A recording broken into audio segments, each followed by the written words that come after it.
And you saw what the Classic 8 does in Division II. Kettle Moraine was outstanding, and they had 3 losses.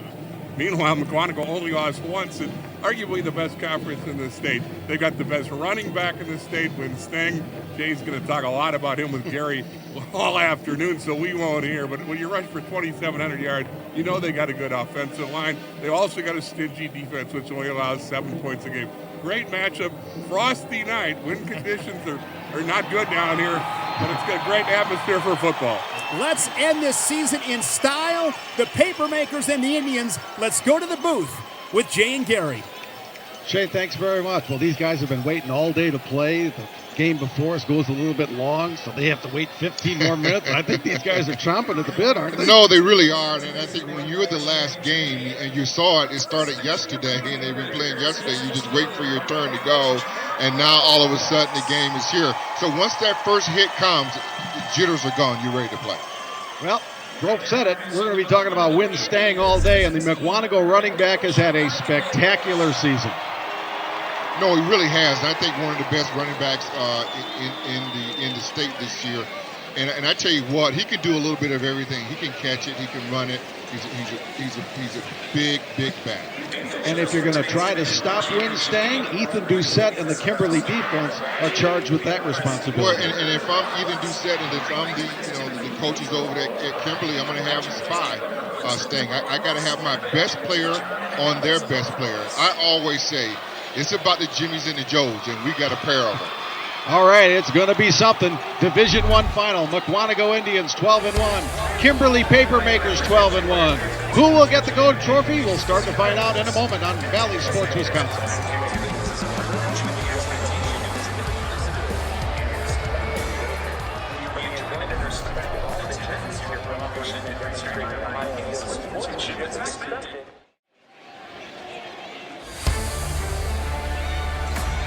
The 2022 WIAA State Football Championships are brought to you by Rural Mutual Insurance. Premiums paid here, stay here to keep Wisconsin strong. And the Wisconsin DOT. Buckle up, phone down, every trip, every time. Let's go now to our keys to the game, brought to you by the Wisconsin DOT, who remind you, buckle up, phone down, every trip, every time. Gary, what do you got? Well, I think when you start with Mukwonago, it's got to be about Win Stang, and don't let him fool you. You got to know where this kid is.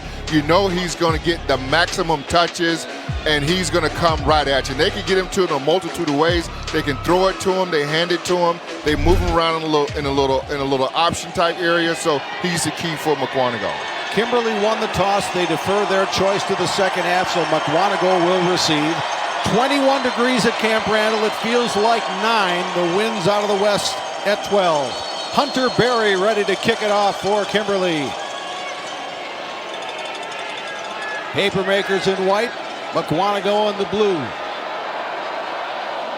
And the long wait is finally over for this Division I state championship game. There you saw Trevor Boucher back deep to receive it for Mukwonago. He'll grab it at about the 11-yard line. Boucher, patient, now right up the sideline. Look at him go! Boucher nearly to midfield on a big return to start. And, with special teams, I thought it is a very something that we should be talking about, because you got to have all 3 phases. And right here, you see him get up the sideline, follow his blocking. You've got 44 and 47 leading up the sideline. And Mukwonago, listen, they played well here in this Classic 8. And you start talking about their loss. Their loss was to who?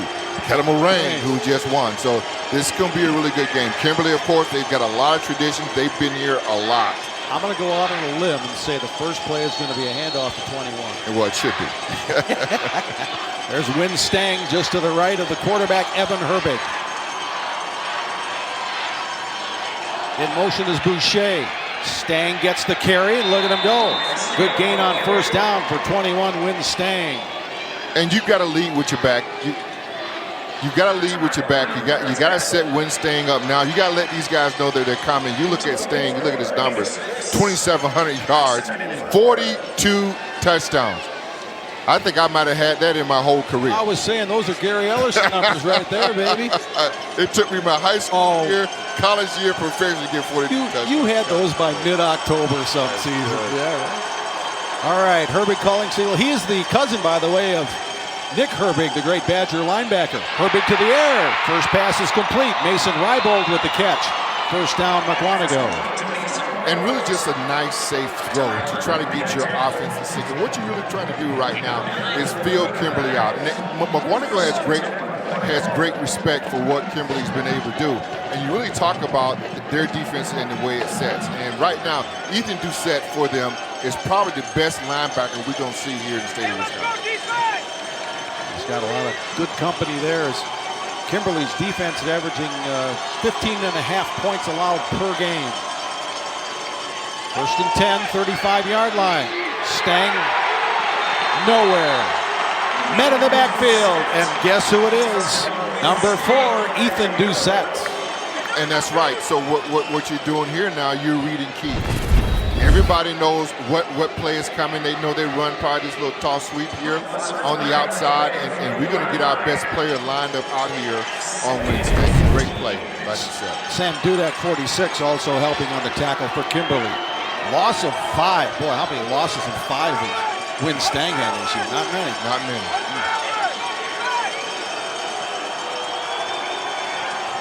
Herbig has thrown for 10 touchdowns, 3 interceptions so far this season.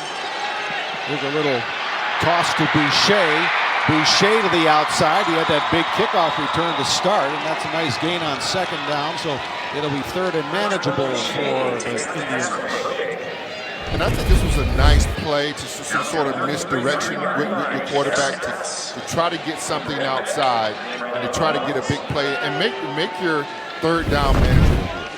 Jack Stott's number 3. You got Boucher from behind. That was a gain of 12 for Boucher, so check that, gain of 7, so it's third and 3 now.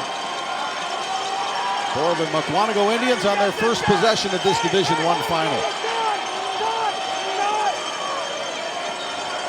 Stang is the back behind Herbig.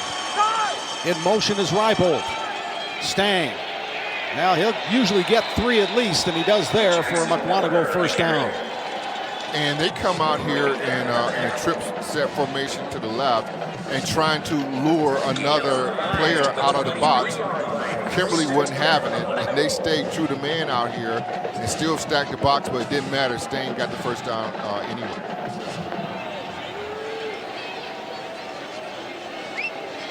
Oh, you know what? That was 26. That was Jackson Miller.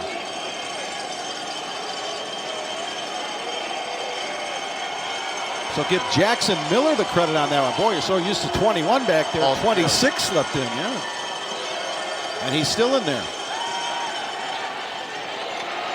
Herbig, incomplete. And it feels like right now they're playing off. They're playing like a little soft zone. Feels like they can get that play anytime they want. But you got to be able to complete the ball. It's just really pitch and catch out there. So you just got to be able to complete that pass. That was Owen Kilton, the intended target. So second and 10, Mukwonago. Second trip to the state football finals for Mukwonago. They won the Division I title 17-6 over Marshfield in 2004.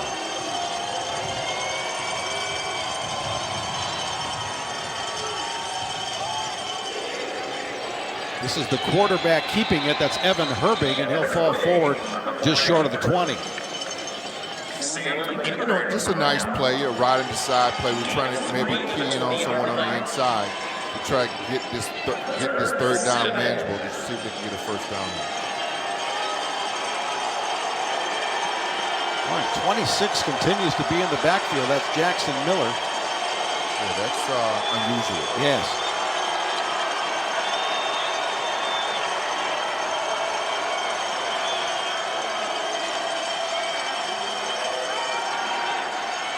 Herbig rolling right to the sideline, incomplete.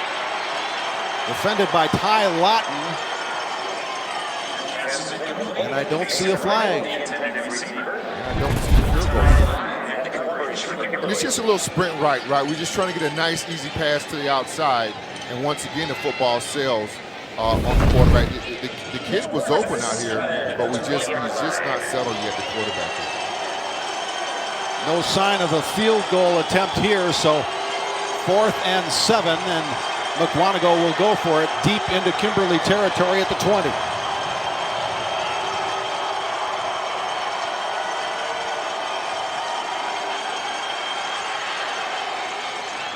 What a throw and what a catch. Mason Rybolt in heavy traffic. How in the world did that happen? First down, Mukwonago. Threw it into double coverage here. And just a nice concentration. Nice catch. And here he goes. He stepped back. He knows where he wants to go with the football and just throws it in there. Oh, nice throw. Nice throw. Looked like Cody Oberman had it covered, but boy, he spun that thing right in there. Look at that. That's a tight window. And still no Wednesday. Jack Stotts on the tackle. Yeah, Jackson Miller continues to be the back to the right of Herbig. Herbig will keep it, finds a seam, finds the end zone, touchdown, Mukwonago! Kimberly's trying to protest, but the touchdown hands went up by the officials, and it's 6-0 Mukwonago. Love that play, and basically it's just a quarterback draw, following his lead blockers up inside the tackles, and they got everybody moving forward, and they get a touchdown here. They fake a little run action here to the outside, which they had been doing all along, and you see the quarterback leans in for a touchdown. It is a touchdown. It is, yeah. Ball came loose when his elbow hit the ground, but he had crossed the line anyway. That's an extra point by Ryan McCormick. So after a big kickoff return, 10 plays, 50 yards, 3 minutes and 48 seconds, it is a touchdown run by quarterback Evan Herbig, and Mukwonago jumps out front early. 7-0 Indians in the Division I final.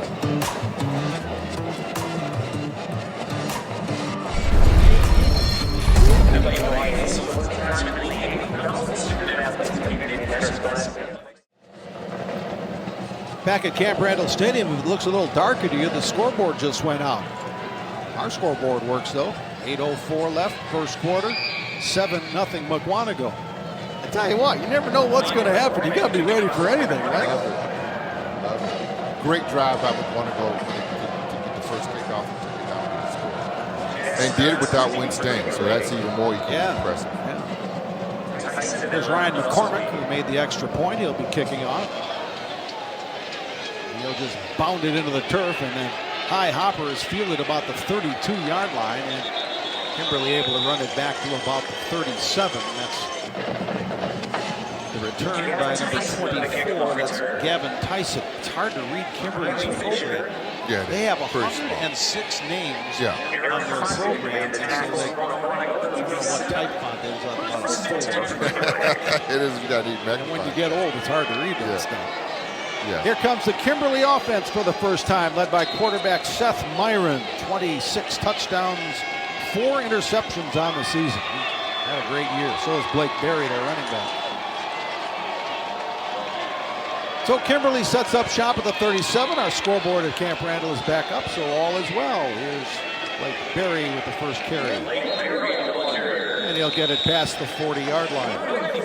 And really more of a diverse offense. I mean, they've got 2 receivers that caught the ball for over 800 yards. They've got a running back that's rushed for over 1,000 yards. Another running back that's rushed for over 500 yards. So they can do a lot of things offensively. You look at Mukwonago's defense, they've been stout all year long, and they're big up front. Yeah. Okay, here's 2nd and 5 for Kimberly. Berry again.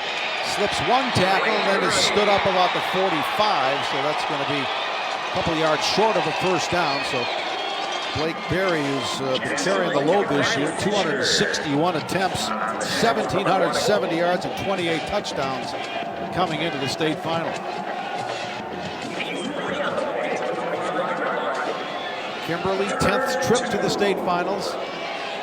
Mentioned they've won 7 times. They won 5 straight from 2013 to 2017, part of that 70-game winning streak. Head coach Steve Jones. 3rd down try for Kimberly. The pass to the outside. Jackson Garbish got it, and he'll fall forward. That's going to do it for a first down for the Papermakers. And this is what we were talking about earlier, which is a very versatile offense. They could do a lot of different things. They throw a little screen over here to the wide receiver. They've got a lot of guys that they can get in mixed. There's not really one guy that you can actually key on here for this offense. Yep, that's right. Barry can run it, Myron can throw it, and Kreider and Garbish can catch it. Back to the ground is Barry. Bursts through into the next level. And that's going to be just short of a first down. Well, right at the first down sticks. Let's see if they give it to him. They're going to say it's just short.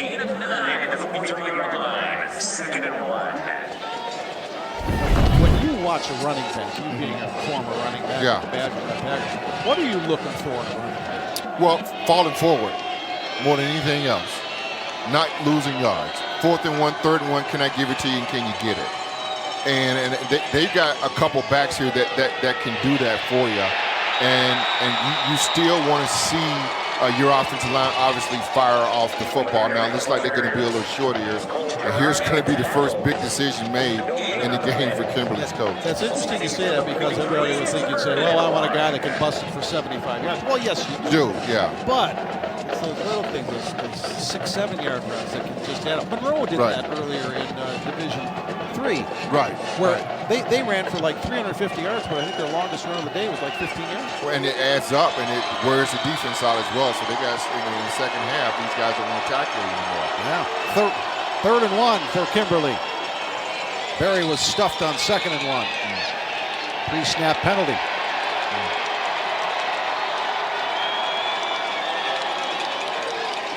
Jane, you talk about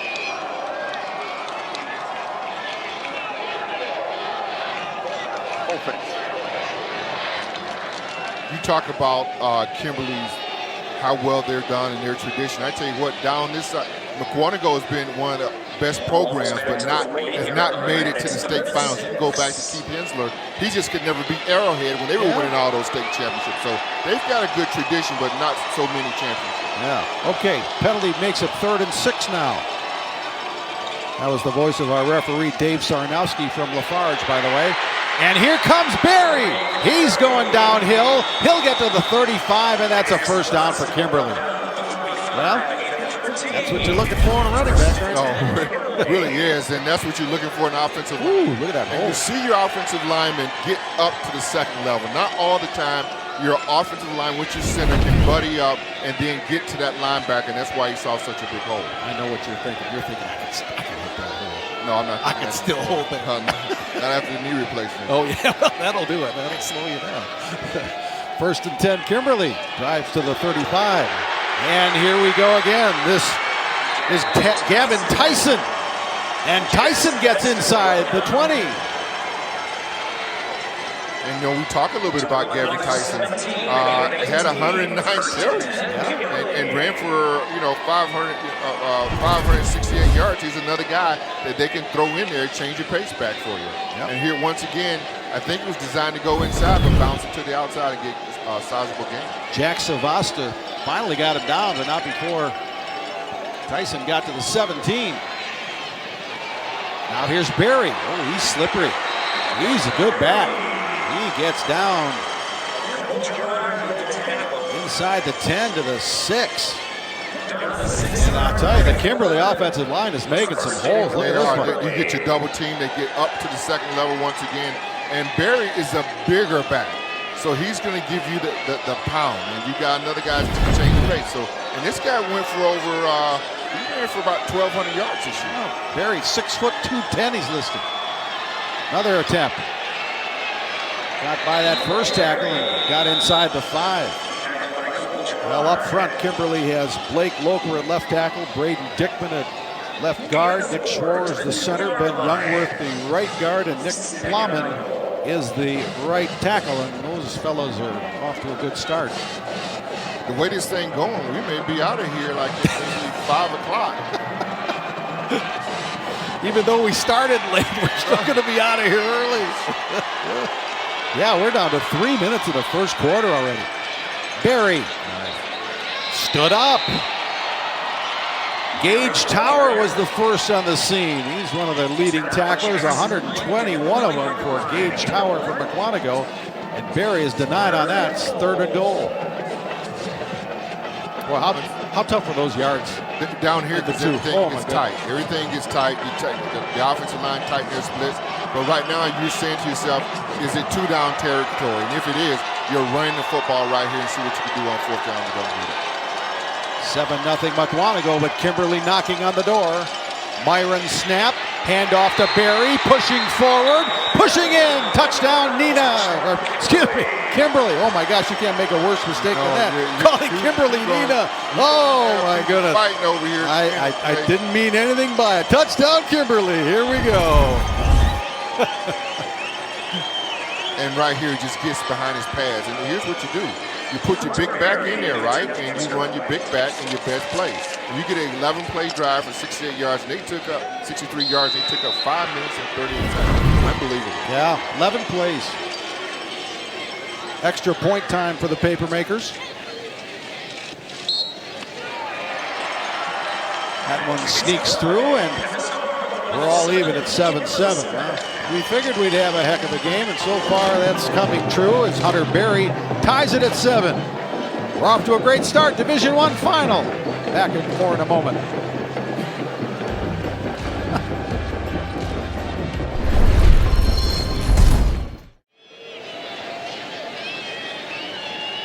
Kimberly responds with a 1-yard touchdown run by Blake Berry.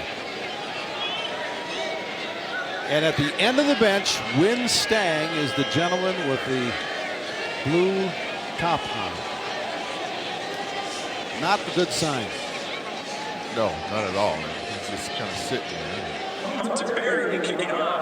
We'll probably get some word later about really what's going on with him. But, you know, listen, you're asking yourself, can Mukwonago overcome their best player being hurt? So we're about to find out. Yeah.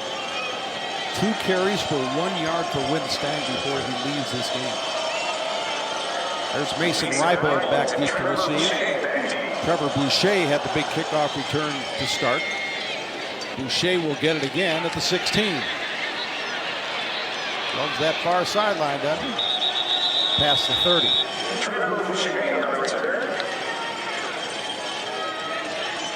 So the running game might be in the hands of Jackson Miller, at least it was for a good part of that last drive. And we'll see what this does to him, because if Win Stang is not in the game, I mean, the next guy, you know, it has only had 61 carries, and then Miller has had 54. So there's not a lot of guys behind Stang that has the ability that he does, and that has the game experience that he has. And perhaps quarterback Evan Herbig becomes more of a factor too. Here's Boucher. Now he cuts it up nicely and runs out of bounds past the 40. And we'll see, this is what they do if they cannot get Boucher, because Stang is in on some of these gadget plays to try to loosen up Kimberly. And quite frankly, Kimberly, from a defensive standpoint, they got to change their game plan, right, on how they were going to defense Mukwonago's offense.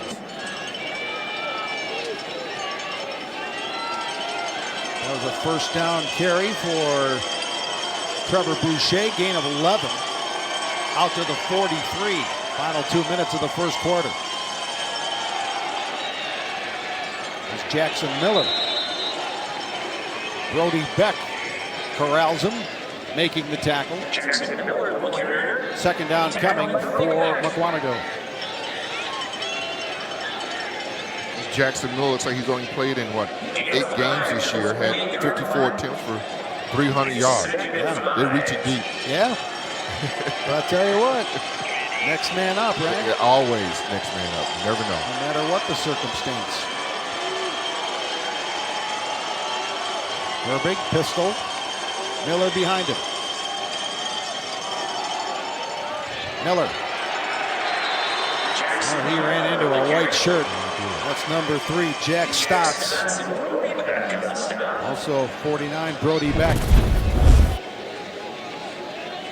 But what I like here is, though he saw the guy in the hole, met him there. Not great results, but once again, still run behind your pads and follow your block. 3rd and 2. Seconds winding down in an entertaining first quarter. Kimberly shifts the defensive line, and perhaps that caused a pre-snap penalty motion against Mukwonago.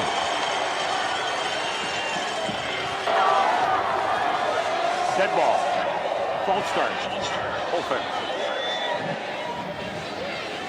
And that's Dave Sarnowski from Lafarge. Steve Korger is our umpire. He's from La Crosse. Scott Kepnick is the linesman from La Crosse. Kevin Erlinson's the line judge from La Crosse, and John Adams, the back judge, also from La Crosse. That's your officiating crew for the Division I final.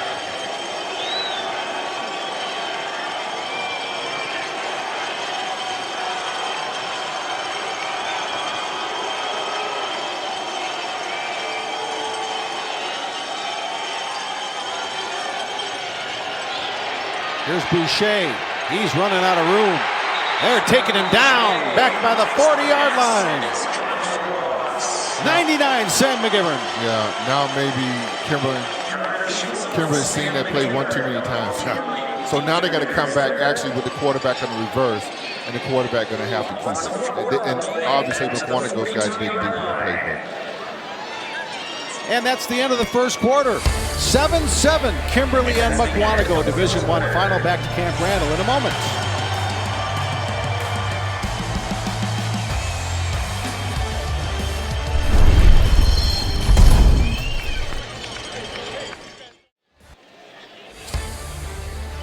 The 2022 WIAA State Football Championships are brought to you by Cousins Subs. We believe in better. And by Cobeson Buses, now hiring school bus drivers. Family pride in every ride. And by Menards. Save big money at Menards on all your home improvement needs.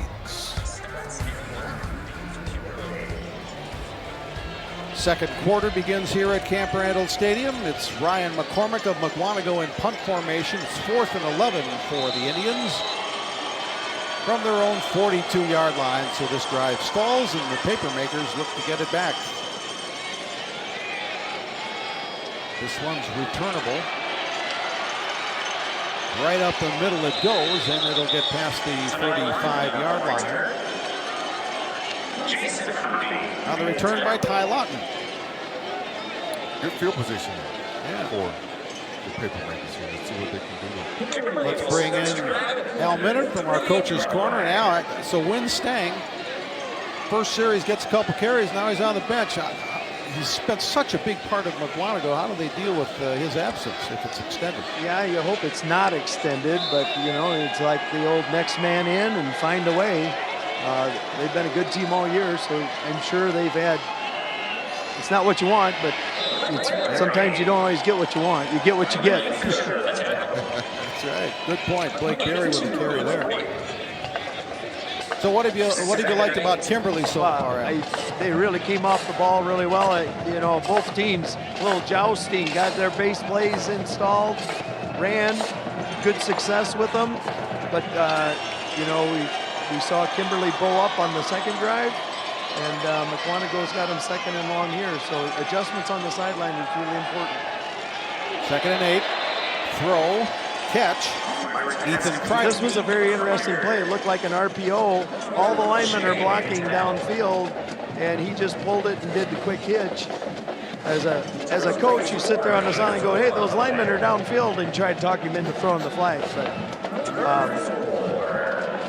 got 3rd and 4, so crucial play. I think both these teams are probably more in instead of rolling the dice here with if it's close punt, but we'll see. Okay, so Myron with Berry to his right. Kimberly 3rd and 4. Quick pass, nearly intercepted. Riley Fisher was right there for Mukwonago, so the Indians defense, it looks like they're going to hold, and yeah, I think the punt team's coming on for Kimberly. And if you go back to this play, though, had the quarterback been a little bit more patient, they have Blake Berry wide open. They just throw it over the top of him. I think that's the play they can come back. I think the thing is they had a free hitter coming off the edge, and I think he saw that blue shirt coming at him and decided better get it out. But you're right. If he'd have lofted it a little bit, he had a lot of green turf in front of him. Ethan Kreider to punt for Kimberly.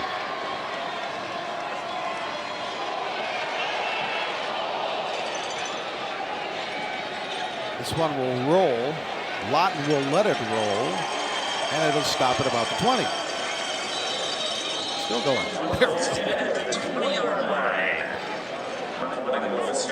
So the Mukwonago offense gets another shot at things. No, and that's with this weather, the kicking game is kind of you just don't know what's going to happen with snaps and catching the ball. So that was kind of a unlucky. Just got it off, but got a nice roll, so it all worked out if you're Kimberly. Yep. And we look into the backfield, we still see number 26, Jackson Miller.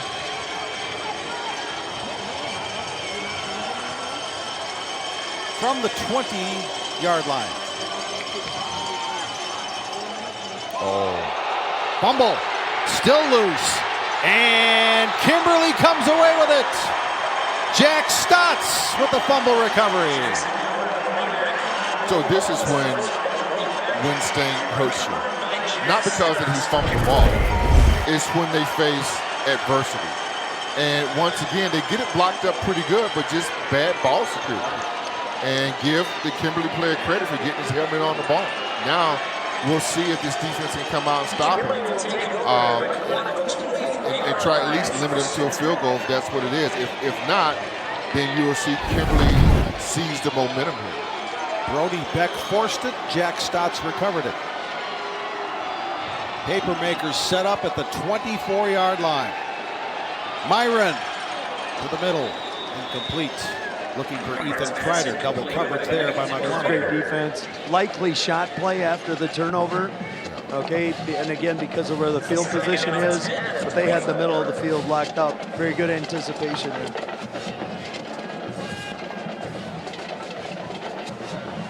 The Kimberly defense talking things over at their sideline.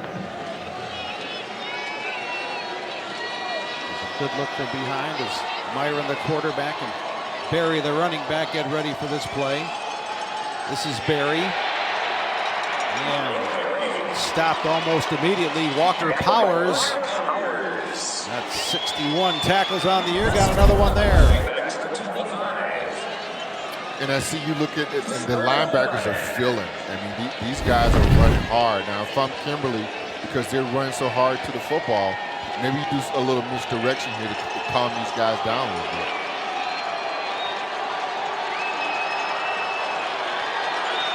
Third and 11 for Kimberly.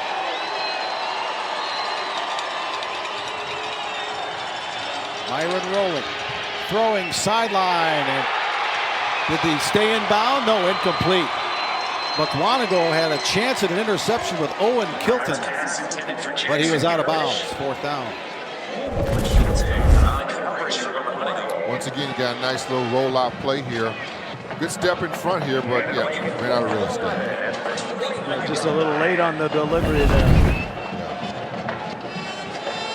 Almost looked like at the end Jackson Garbish had thoughts of turning it upfield, but he stopped.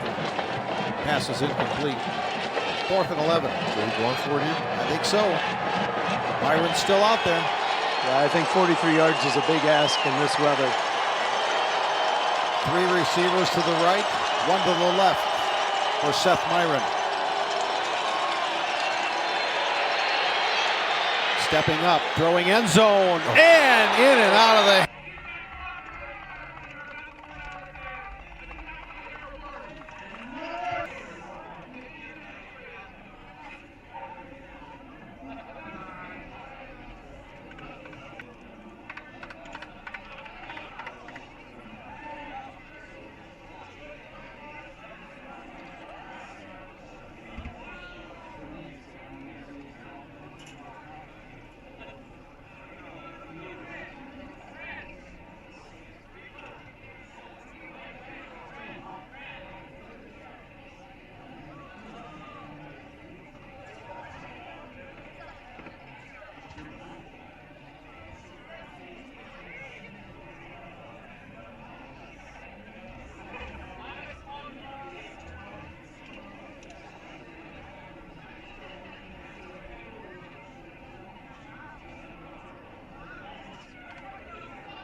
thinking, okay, how can we generate points?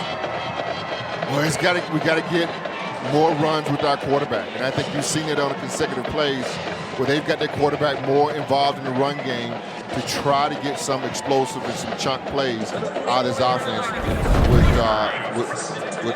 Wynn being out of the game. Yeah. And I tell you what, Ethan Doucette, he turned on some speed too. The middle linebacker, he saved the touchdown. 48-yard gain for Herbig on that run. So Mukwonago's at the 21.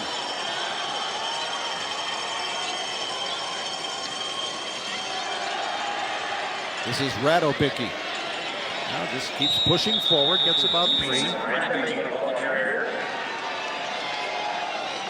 I'm the coach over at Mukwonago. I'm just saying to my running backs, just hold on to the football. Don't get cute.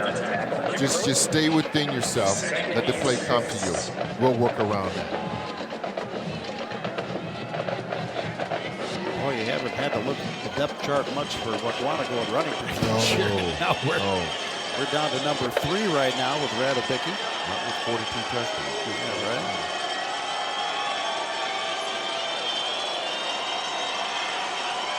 This is a 2nd and 6.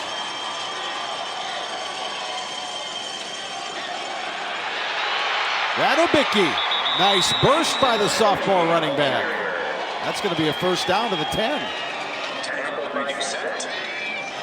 You know, when you're in big programs like this, you kind of get stuck behind guys, and you're always standing there, man, I know I can play, I wish I could play, I know I can play, I want to play, and then all of a sudden a guy gets hurt, a guy fumbles, and then now it's your turn, and now it's time to prove yourself that you can be the guy and you can get your carries right now. I think this may be what's happening to this young sophomore here. That was a gain of 7 for Radobicki.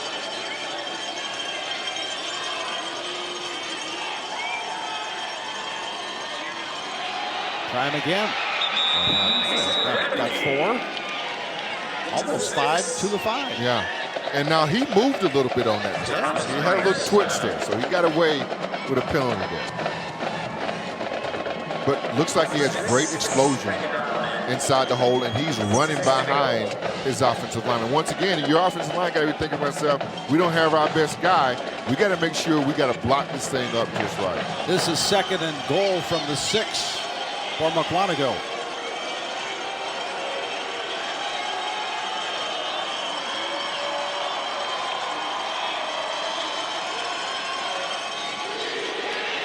There's Herbig keeping, oh man, Doucette lit him up. What a hit by the Kimberly linebacker. That dude can play. Yes, sir, Bob. And you know what? When you start talking about getting your pads down, getting underneath it, that's the way you finish it off with driving seat. Yeah. Yep. That'll clear the cobwebs out. I misspoke earlier that Kimberly, or Mukwonago rather, can get a first down. They'd have to get to about the half-yard line to do it. So it is 3rd and 6, and again, a first down possibility, but a slim one at that.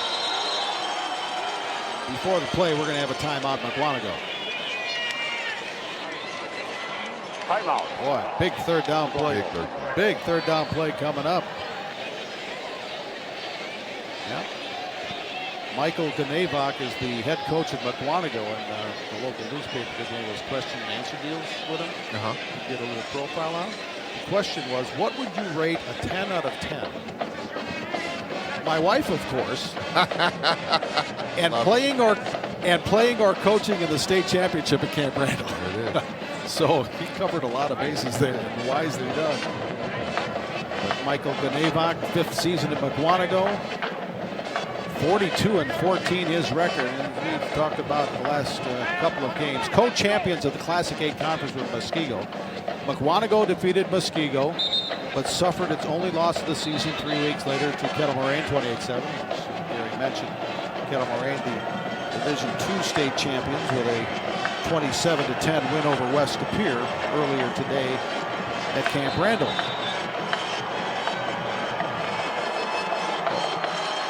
Okay, 3rd and 6. Mason Radobicki still in there at running back. This is Herbig. weaving his way and waiting for the signal, and it is. Boy, I think they're going to rule him just short. Maybe he can get that first down, huh? Looks like it. Looks like he's right at the sticks there. Right there. Again, they had to get to about the half-yard line. They're saying Mukwonago's saying touchdown. I thought he was in, but not quite. The ruling is runner is down short of the goal. We're going to measure for a first down. Wow. How many times do you see a measurement at the half-yard line? So Herbig, well, the Mukwonago quarterback, 5 of 7 passing for 43 yards. He's got 6 carries for 62 yards and a touchdown. So he's been very effective, and that is a Mukwonago first down. Well, you get 4 cracks at it from inside the one, huh? Yes, you do. That's Ellerson. They may take them all. Well, it's going to be a combination right here of the quarterback and the running back. Maybe they go for 2 and 2 with this. Split this up. So do you let Mason Radovicki get a crack at it here? Oh, absolutely. Running back? Absolutely. Run behind the big guys. Don't get cute. It's going to be Herbig. He's into the end zone. Touchdown, Mukwonago. Evan Herbig with his second rushing touchdown of the day, and the Indians go up 13-7.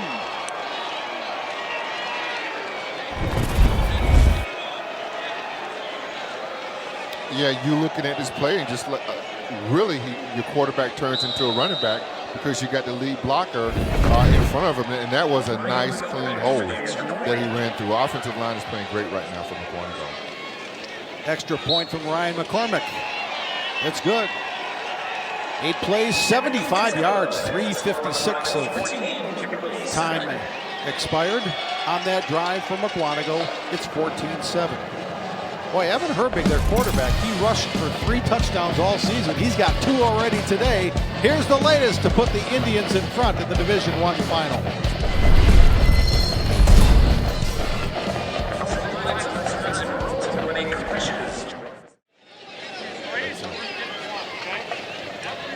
Well, Win Stang frustrated on the bench. Got a couple carries early. And there you see, all he can do is watch right now.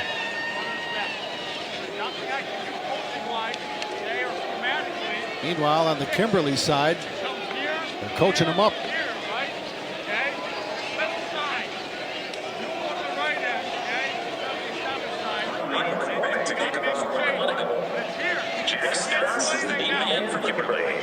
Because here's what's happening.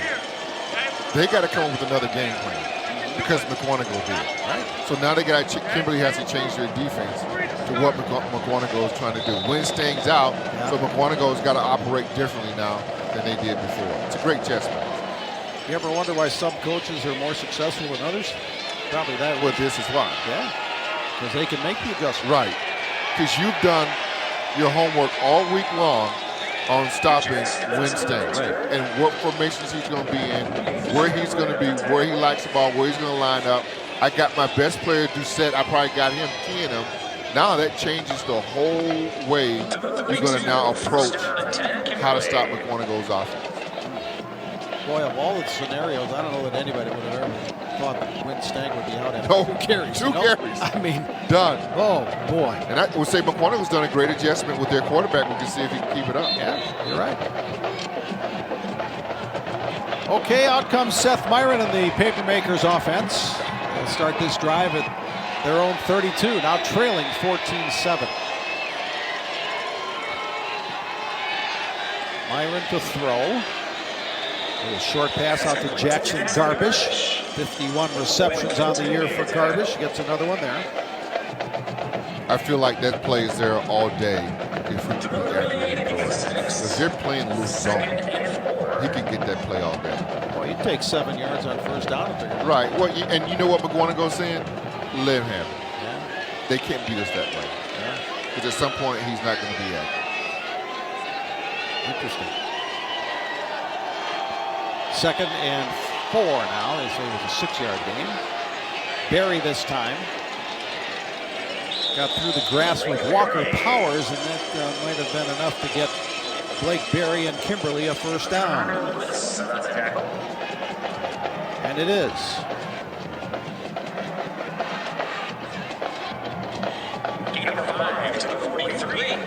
Chad Michaelwitz is the Kimberly head coach, his first season as Kimberly head coach. 19 seasons as a head coach, including 11 years at De Pere. He says this is a typical Kimberly team, blue collar, work ethic, a bunch of selfish individuals. That is a formula that has worked in the Fox Valley at Kimberly for a long, long time. Now there's your little, little button hook we all used to call them. Yep, there it is, the button hook. The button hook to 8. You're going to be asking for the hook and ladder next, aren't you? Yeah, well, that's the logical progression. That's right? what falls the button hook, doesn't it? You're showing my age, aren't I now, huh? Oh, man.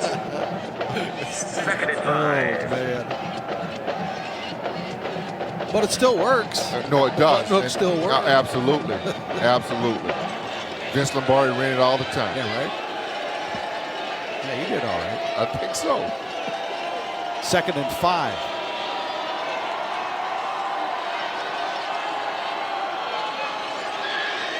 Barry on a little toss. Well read by Mukwonago. And jumping up is Owen Kilton from his cornerback position to make the tackle. You look at Mukwonago's defense, they're stout now. They can play. They rally to the football. They gain tackle. They're fast. You like to see Kimberly try to push the football down the field a little further. They just really haven't taken a shot. They're taking what Mukwonago's given, but I still think they can move the ball down the field. Getting late into the second quarter, 3:15 remaining. Gage Tower, number 11, he has 6.5 sacks this season, so he's been a big force on that Mukwonago defense.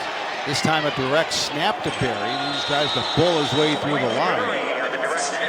And he's close to the first down. Nope, they spot him, they got it. Just inside the 47-yard line, and 46. Good hard running.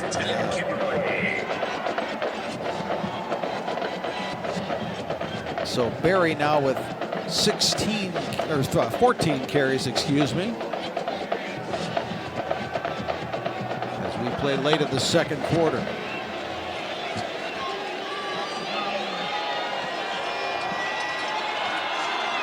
First and 10, 46-yard line. Play fake. Pass complete. Right. Oh, nope, not complete. In and out of the hands of Isaac Deckant.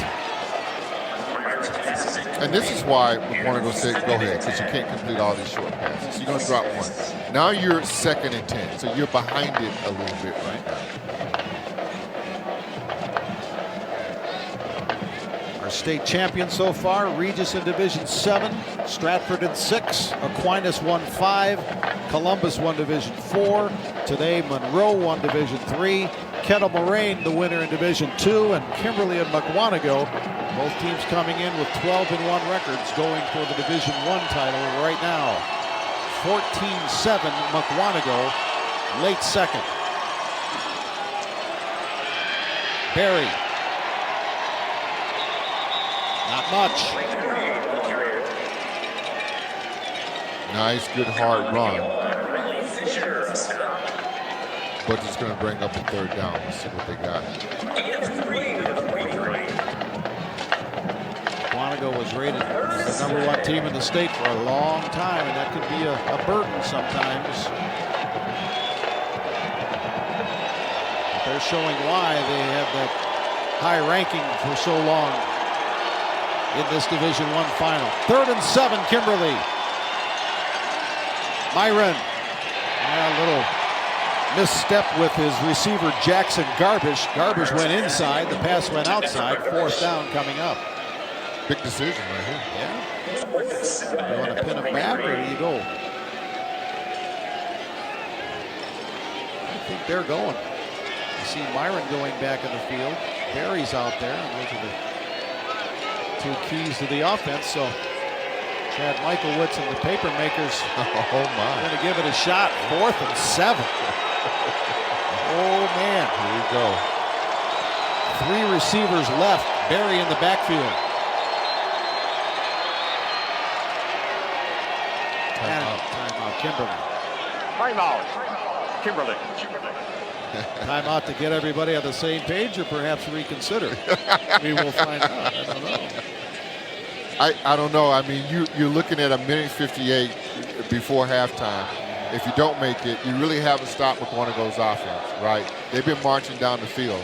So you really got to feel confident about the play that you're about to run here. And you're right. Just try to make sure if you're running this play, everybody's on the same page, and we know all our options here. Because if you don't make it, it feels like Mukwonago can push you right down the field. You know what all the fans say? What do they say? Go for it, Oh, man. yeah, their job is never on the line. Again, here's recapping the earlier results from today. Monroe finished their season 14-0. The Cheesemakers rolled up over 350 yards rushing in the 35-14 win over West Salem. Kettle Moraine's the best 3-loss team we've seen here at state in a long time. They won the Division II championship 27-10 over West De Pere. Kettle Moraine finished the year 11-3, and Kimberly and Mukwonago just before half, and the timeout was to reconsider. We're in punt formation. Ethan Kreider looks to kick it away. Left footer puts it in the air. Fair catch called for and made at the 11. If it were me, I think that's the right decision. Yeah. Right here. Shorten the field up. Make them go, what, 90 yards? Yeah. 90-some yards Yeah. right now? Absolutely. You just don't want the game to get away from you. Yeah. I mean, it's tempting. Right. Oh, and yeah. if you make it, oh boy, Right. momentum and everything. Right. But yeah, Yeah. you gotta be smart. Reminder, at halftime, we'll be hearing from Stephanie Hauser, the executive director of the WIA, to talk about competitive balance processes and updates in general. There you see Evan Herbig's big numbers in the first half. Let's see how risky the Mukwonago offense will get here. This is Trevor Boucher. He works the far sideline and gets about 9. And they keep running that play, and you see how the quarterback makes that handoff and does a reverse pivot here to the outside. At some point, he's keeping it because you're making sure the outside linebacker to his side stays home. At some point, that outside linebacker is going to leak down towards the play of which way the running back is going. Mukwonago's offense is averaging over 40 points a game. From the 20. Herbig keeps. Needing about 1.5 yards for a first down. Doucette has a hold of him. And let's see where they spot it. Boy, I think he's going to be just a few inches short of a first down.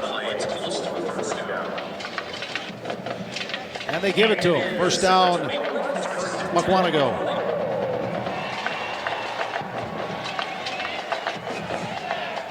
They'll wind the clock now. Less than 1.5 minutes to go in the second period. Mukwonago with 2 timeouts remaining.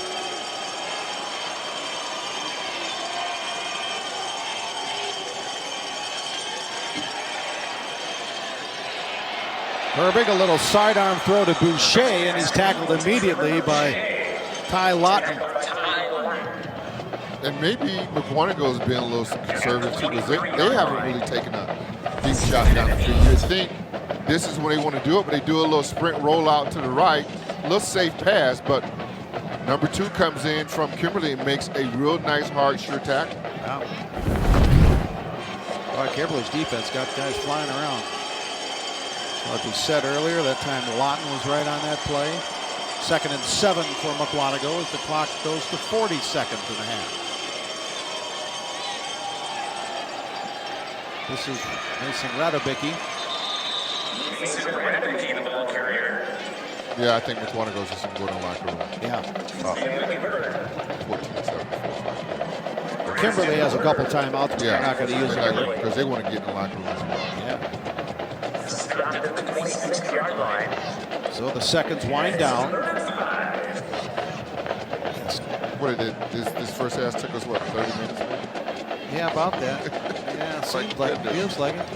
Well, Evan Herbig got the scoring going with a 5-yard touchdown run, and Blake Berry got a 1-yard rush for Kimberly, and then Herbig with a 1-yard run at the other end, and that's how we're going to go to halftime.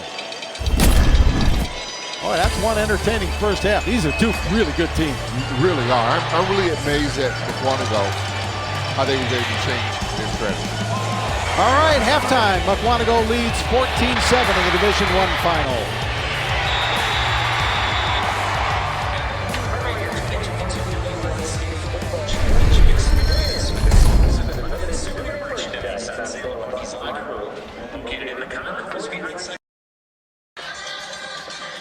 It is halftime in this Division I state championship game, and this one is as good as advertised, back and forth.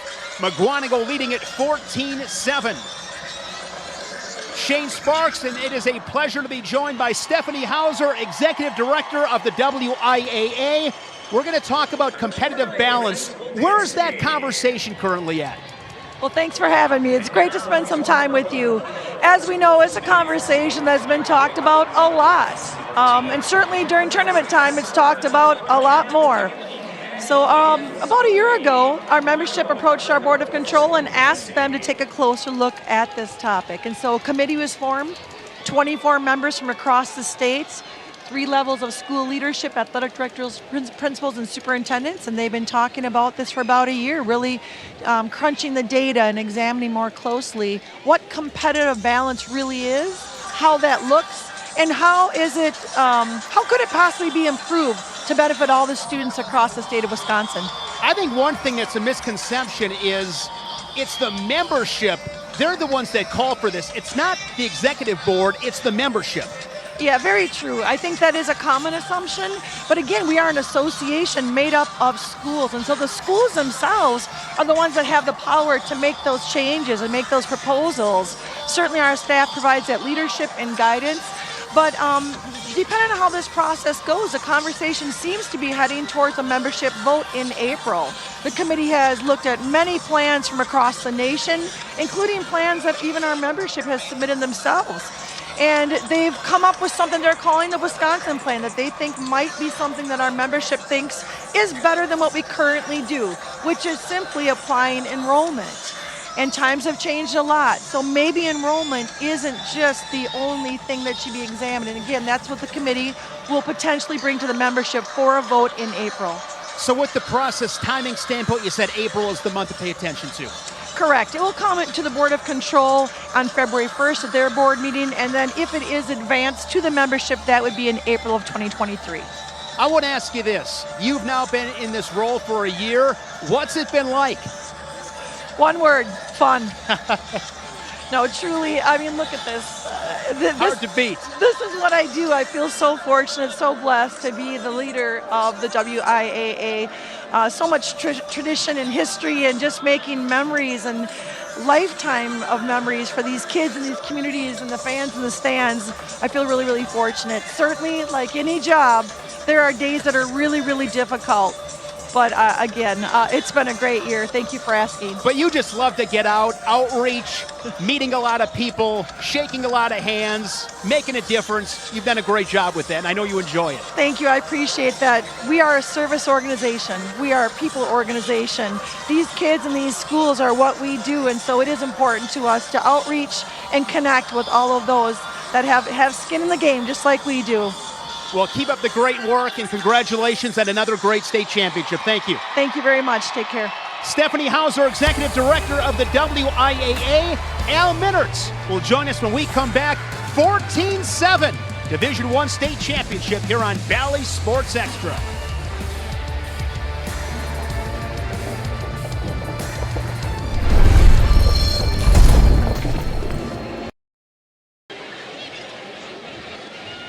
Back at Camp Randall Stadium in Madison, the final game of the 2022 high school football season. And it's a dandy, this Division I state championship. Mukwonago leading Kimberly 14-7. Now joined by Al Minnertz. Al, you look at the stats in this game.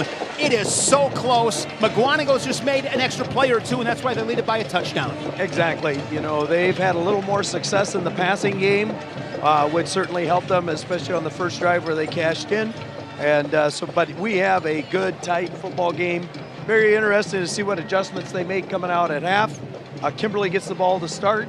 So I'm sure they've talked about we need our best half of football this year. and we go home state champs. Good teams don't get rattled.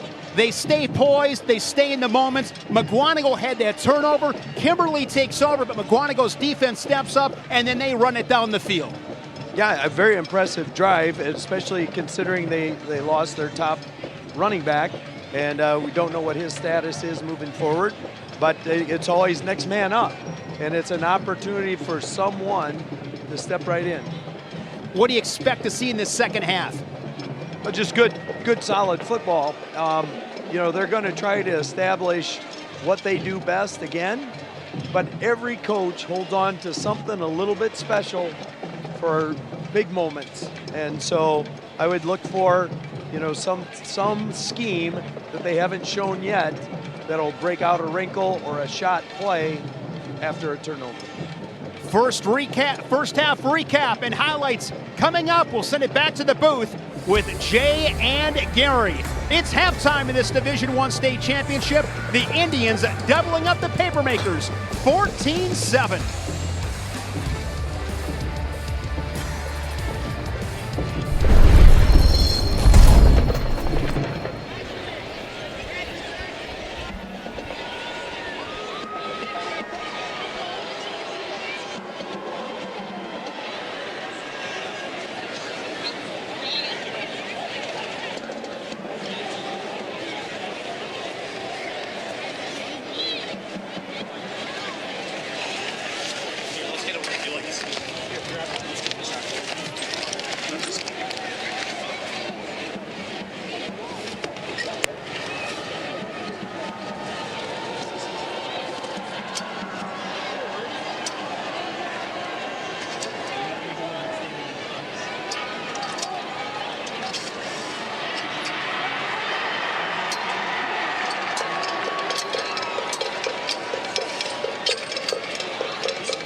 See the bright young faces in the state football final. That's a member of the Kimberly flag squad as they entertain here at halftime, and it was a great first half. Mukwonago leading Kimberly 14-7. Along with Gary Ellerson, I'm Jay Wilson. And, Gary, Mukwonago loses their all-state star running back Win Stang after just 2 carries. Well, there appeared to be an injury, didn't play the rest of the half.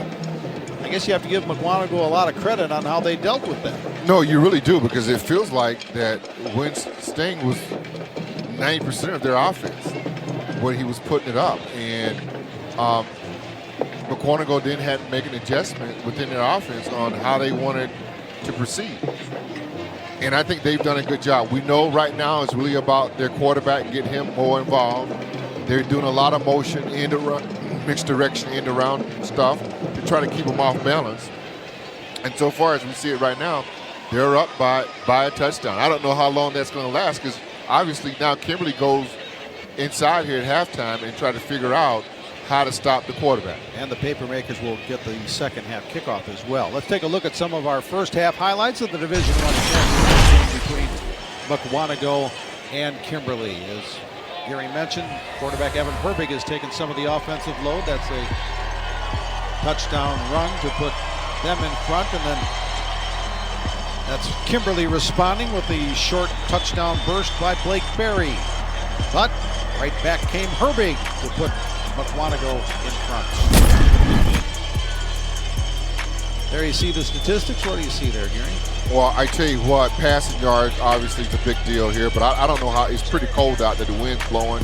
But if you start looking at rushing yards, relatively even.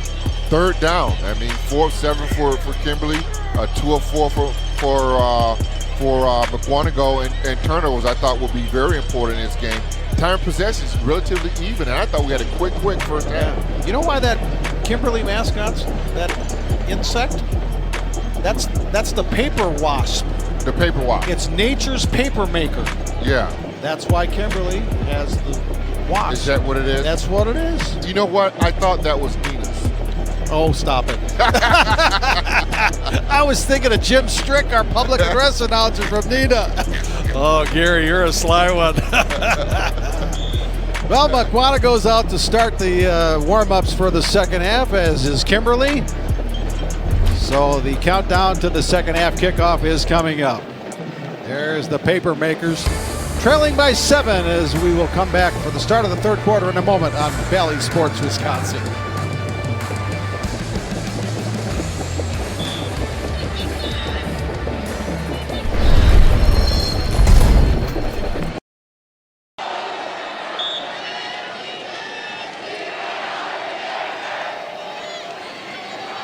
Back at Camp Randall Stadium, Division I State Football Championship. Kimberly set to receive the second half kickoff. Great to have Gary Ellerson, the former Badger, former Packer, on board with our broadcast this year. And Gary walked into the broadcast booth, and you see him looking around, and he remembers his first trip to Camp Randall, December of 1980, when he was being recruited out of Georgia. Right. You know, I hadn't been back up in his booth. Of course, I have season tickets here, but I haven't been back in his booth since 1980. Another reason for me to come up here. And I remember my trip here, December 18th. Dave McClain was the head coach. And I had never seen snow before until I came to Wisconsin. I came up here, I had a Docksiders on, no socks, windbreaker. Man, I almost lost my breath when I walked outside here at Mass. And I was not going to come to school here. My mom said, just go. It's going to be free. Nice trip. Because you got big schools recruit. So Georgia, Florida, Alabama, Auburn, Michigan, Southern Cal. So you're talking about in Tennessee, Johnny Majors, Howard Schnellenberger, Bobby Bowden. I'm aging myself now, right? Well, pretty good way to do Johnny it. Robinson over at USC. Coach McClain brings me up here, and he goes, and all these coaches ask you the same question. He goes, so Gary, do you picture yourself running touchdown, playing down there in Camp Randall? And I looked at him and I said, well, Coach, what? I don't know about all that white stuff down there. I go, I don't know if I can run it out. He goes, don't worry about it. He goes, I said, can they get it off? He goes, yeah, we have machines that can get that off. Now, I had never seen a snowblower before. I didn't know what kind of machines they can get it. I go, we can get this stuff off in less than a half hour. Well, obviously they did, because I signed to come to Wisconsin. Yeah, and so you were able to run on green, right? I was able to run. Give me some green stuff. Yeah, and we had snow earlier that game we had last night with Columbus, man. I thought of you. Right. Give me some green stuff, Coach. All right, second half kickoff. Ryan McCormick ready to send it in the air. And back to receive for Kimberly is Jack Stotts. He's the deep back at about his 10-yard line. Low liner. It'll bound to the 25, where one of the up receivers gets it. That's Gavin Tyson. And Tyson ridden out of bounds. And that's where Kimberly will start their drive at the 35. It'll be interesting to see if Kimberly now try and just push the football down the field just a little bit more. Now I haven't watched them a lot this year, so maybe this is their offense. This is what they're doing. Mukwonago is playing that soft zone. So they're giving that 3-4 yard pass. They can take that anytime they want. But I think they're going to have to push it down the field a little bit more. The quarterback, Seth Myron, was 4 of 10 for only 18 yards in the first half. That guy, Blake Berry, had a good first half. Good. Tough running. First play from scrimmage is a give to Berry, and he squirts through and over the 40-yard line. So a good start to the drive for the Papermakers. And they do. I think Kimberly have a nice change of pace running back when you start talking about Blake Berry and Gavin Tyson. And these guys play real well, but they complement each other. They're two different backs. Gain of 7 for Berry on first down, so you got to like 2nd and 3 if you're the offensive minds for the Papermakers. Another give to Berry. Finds a bit of a seam and out to the 45, which is right at the first down marker. And normally when you come out in the second half, you kind of see what coaches think about doing in the second half on their first drive. So it feels like Coach Kimberly said, you know what? We're going to line, we're going to run the football. Yep. Let's just do what we do and make it happen. Berry adjusting his headgear and getting ready for this 1st and 10 play from the Kimberly 45. Berry spins forward. Another good first down run. Good running there behind the back. And the offensive line, too, they're coming out there finding the football right now. It's been a very clean game. Both teams only with 1 penalty. 1 penalty apiece. Bad snap, they were able to get it. And you just looking at your offensive lineman 5-6 yards down the football field getting blocked. That's pretty good. I think some of the Mukwonago guys thought their guy stole the football, but no, Berry was down. 2nd down. There it is. Myron pump and go. There it is. And it's complete. Ethan Kreider.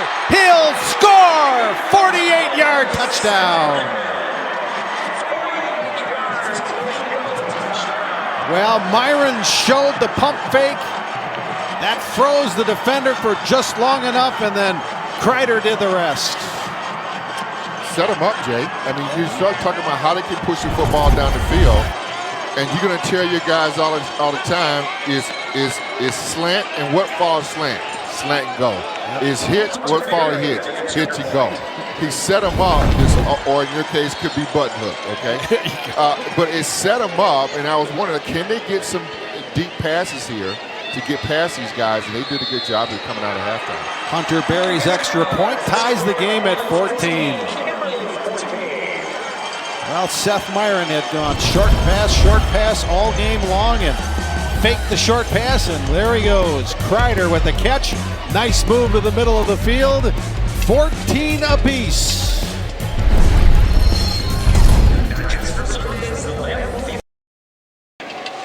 Kimberly has tied it here early in the 3rd quarter. That's a 40-yard touchdown pass from Myron to Kreider. There's the touchdown scorer, Ethan Kreider. That's 11 touchdown receptions out the year for Ethan Kreider. I mean, just a great play, just a great setup. You were wondering how they can push the football a little bit down the field. And really, you saw Kimberly set that play up all first half.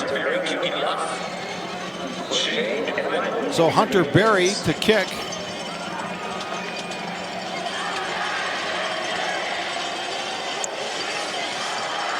Now he'll give it a run in the swing of the leg. There you see the deep backs for Mukwonago.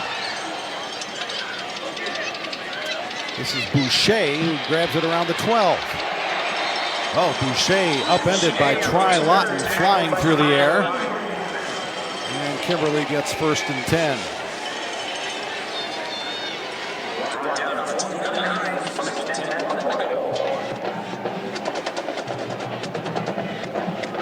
So here comes Mukwonago.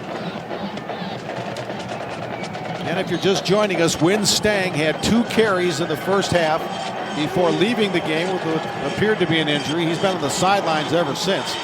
Evan Herbig, meanwhile, has stepped up. 8 rushes, 69 yards, and a couple of scores. Pass complete to Mason Rybold. Breaks a tackle. And keeps his footing for a few more yards. First down on the reception to Mason Rybold. That's a great throw, good catch. Nice, easy out pattern. Really just one guy to beat here on the outside. You know, if he can stay in bounds, he's going to score on a touchdown. They give you the same jet motion that they've been doing all along. So once again, Mukwonago stacking plays on top of plays to make them look the same and come out with a nice pass play off of these out of halftime. So Rybold with his 30th catch of the year. That was a 23-yard hookup. with Herbig. So plus territory for Mukwonago. They're at the 48 of Kimberly. Another quick pass to the outside for Trevor Boucher. He finds the going tough.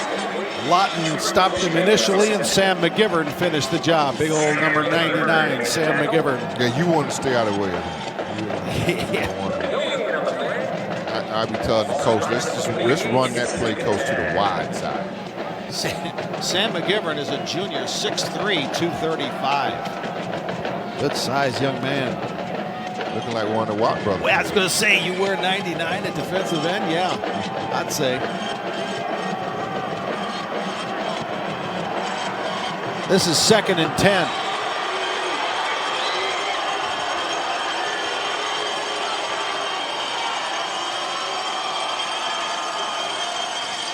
Herbig. Bounced off a bunch of guys at the line of scrimmage and then fell forward for a couple. Ethan Doucette was there, so was Lawton.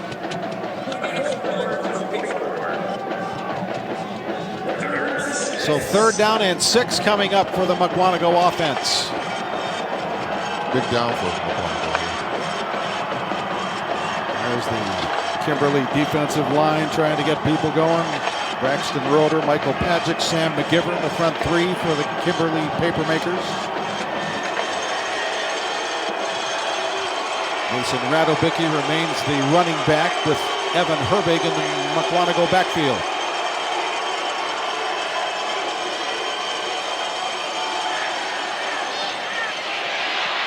Pass to Boucher. And Boucher gets close to the 30. Took a hard hit out of bounds, a little slow to get up. Boucher, some nice, nifty running there. Yeah, he is a little slow to get up. And really just a sprint play, sprint pass here to the right-hand side. A little behind him, was still able to get a nice catch and get your first down and keep the drive going.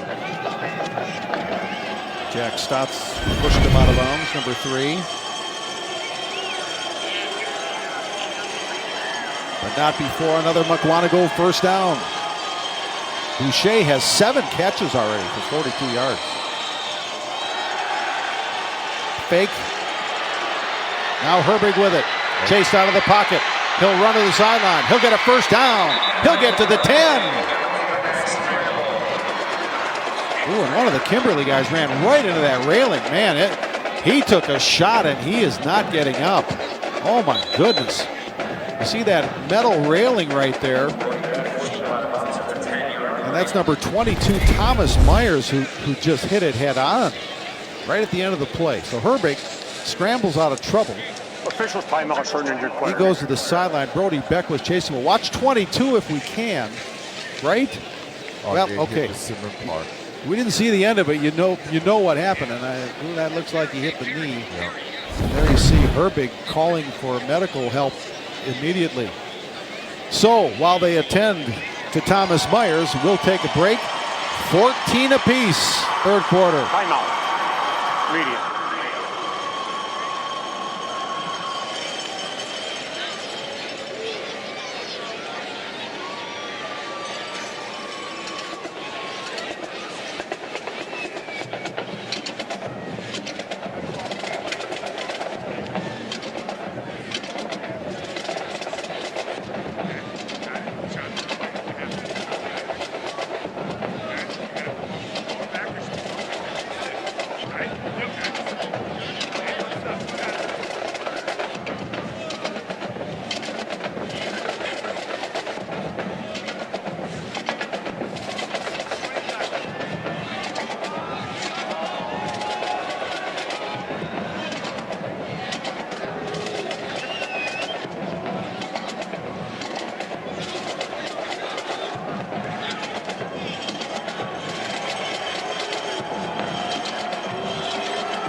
Well, good news, Thomas Myers, the injured Kimberly player who ran into that railing down in the corner of the end zone, got up and ran off under his own power, so it looks like he'll be okay. Hopefully he'll be able to return soon.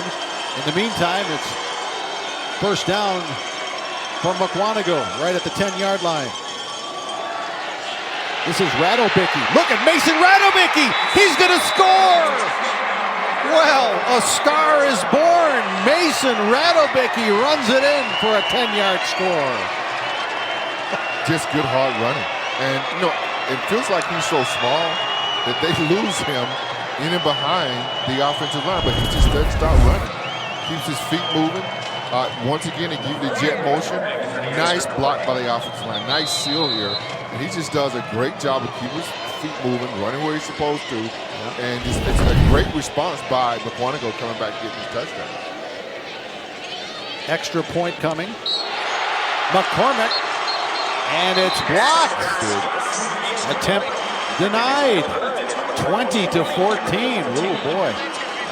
Put that in your back and think about it for a while, what that could mean. Boy, Mason Radobicki. You know what he's listed at in the program? He's a sophomore. 5'7", 170. But here's the blocked extra point. Just outside penetration. Just probably got a good jump on the ball. Yeah, he flew out of nowhere. What's Radobicki? What's his? Okay, Radobicki is 5'7", 170. So you know he's probably 5'6", 170. Yeah. Right? That's been going on. That's for what high school. Yeah, yeah. Our son played basketball in high school. We got the program that said he was 6'6". What? Yeah. Okay, here's Radobicki's touchdown run. And here's what you need. Listen, I think Mukwonago offensively is doing a great job. All their plays look alike. They stack plays on top of plays. They give you the window dress. They give you the eye candy. They give you all the motion. And Boucher, they've been giving him the football on these end arounds and all that stuff. And now you get that defense moving left and right. That makes an easy angle for your offensive lineman to get these blocks. Yeah. McCormick to kick. Another low liner. This is the return for Kimberly. 23, Brendan Grams again. He had a kickoff return earlier. When Mukwonago's bus was coming over, isn't Mason Radobicki had any idea what this day was going to lead to? No, I mean, not at all. Yeah. This could be the Max McGee story. Ooh. What do you think? Now, that was a good one. Do I have to explain myself to Max McGee? I know Max McGee. I can still see him reaching back and getting that because he didn't think he was going to play. That's right. Now we just hope. Is it Radobicki? Yep. We hope he stayed home last night and he could go out. I'm guessing it was a much different pregame routine from Max McGee. First down carry. Boy, what a story that would be, though. Blake Berry on the carry. We were talking about some of the great Kimberly players in the past. You said, didn't Matt Vandenboom play Kimberly? He did. Yeah. And his son Danny was a quarterback a couple years ago, played here in Wisconsin as well. Okay. But yeah, Matt Vandenboom could play a little bit. Could he? Talk about a guy who's named properly. Yeah. Vandenboom. The boomer. Oh, my goodness. Yes, Lord. Yes, it could. Berry squirts free, heads to the far side, 35, 30. Before he's finally stopped by Jack Savasta, but Blake Berry with a big answer for Kimberly. This is a great game, and right now it's going to be a battle of wills. And I call this like a little counter tray, a little in between the tackles. We find a seam, they kick everybody out, and the hole just get wide open. Yep. And he's just got to find it and run and keep it going north and south. He's doing a good job. 33-yard burst for Berry, a well-deserved breather on the sidelines.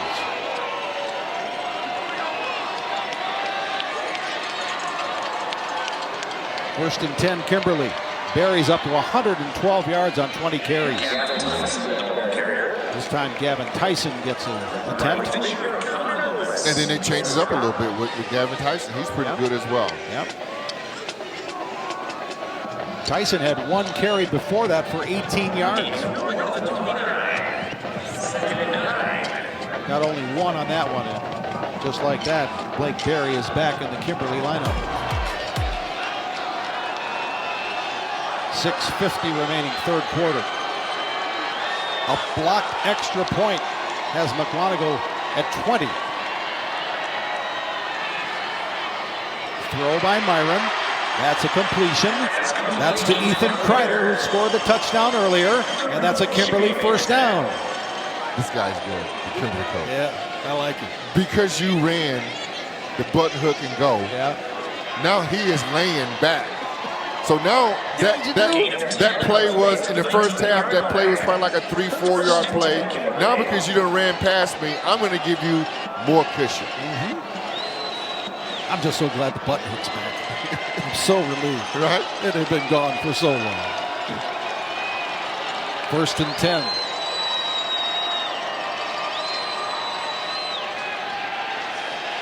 Myron. Pressure coming. Myron escapes for the moment, and then, boy, he takes a shot. 56 is Connor Loomis. He really laid one on the Kimberly quarterback at the end here. Watch 56. Yeah, he did. But you know what? Nice to good way to rally to the football. You got to keep coming to the football. Keep trying. Give you a moment to think about it. Who hit you the hardest? Is there one hit that you remember that somebody really got you and you remember who that is? Sure. You'll see after this play. Barry. To the 15 and nothing more. Okay, you remember when you got hit the In practice. Yes. I had a cousin who played here from my hometown, Larry Sperling. Oh, yeah. Down about the 20-yard line. I know exactly where it was. I was on scout team, Jim Hillis defensive coordinator. Yeah. And I've just been running all over the place. He hit me so hard, my eyes rolled back up into my head. I had a concussion, but we didn't call it that then. Oh. Nothing. And stood over the top of me and said, "Welcome to the Big Ten." Nothing like family, I'll tell you that. All right, here we go. It's Kimberly 3rd and 6. Oh, nice. Myron with a great fake. Myron will get the first. He's inside the 5.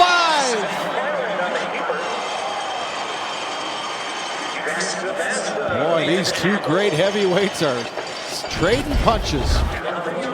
Kimberly. And so you've been, it could be an RPO here, but you've been giving the football really all night long. So now he tries to do this ride inside. Everybody sucked down inside. He was able to get outside. It's a great drive here for Kimberly. Sure is. They're mixing it up really well.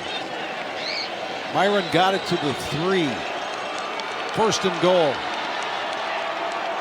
Again, a touchdown on the extra point would give Kimberly the lead. Barry slams in. He's into the end zone. Touchdown, Kimberly. We are tied at 20 with the extra point pending. What an answer. Yeah. Right?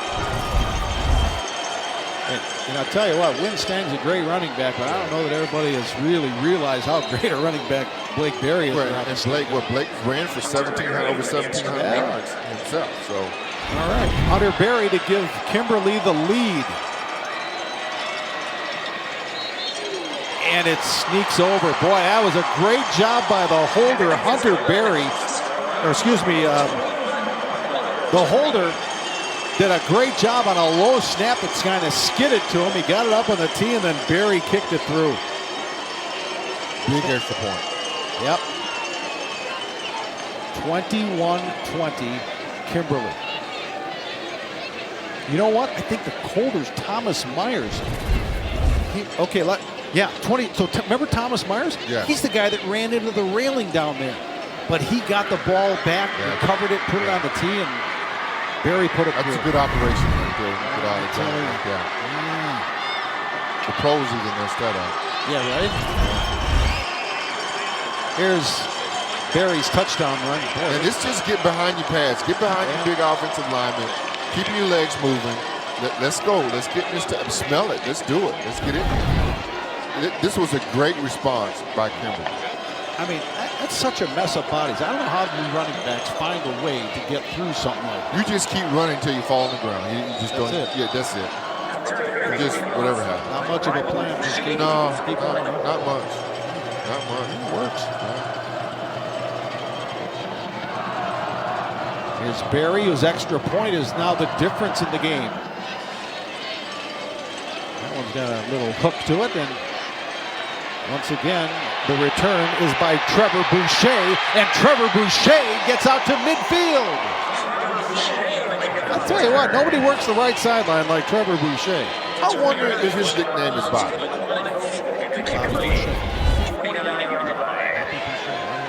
Anyway, replay here. Boucher has been all over the place. I mean, he's been a guy that they've been giving the football to, misdirection, great special team player. He is absolutely leading his team right now. Oh, my bad. I don't get out much now, you know? Now I got it. First and 10. Yeah, I grew up on a farm in Wisconsin Rapids. There he is. Boucher. Well, much better success on the kick return. That a very short gain on first down. You know, I like Wisconsin Rapids. My favorite golf course is the Ridges. Oh, yeah. I played that all the time. Good for you.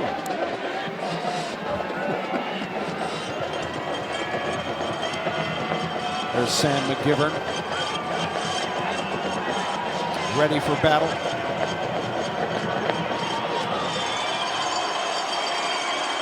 .320 left in the third quarter. 2nd and 8 for Mukwonago. Herbig, incomplete. Defending was Ty Lawton. 3rd down, Mukwonago. So, Jay, and they've been running, Mukwonago has been running his little out play all day long. So now what's going to follow this out? Out now. It's got to be coming at some point, one would think. Mason Rybold was the intended receiver.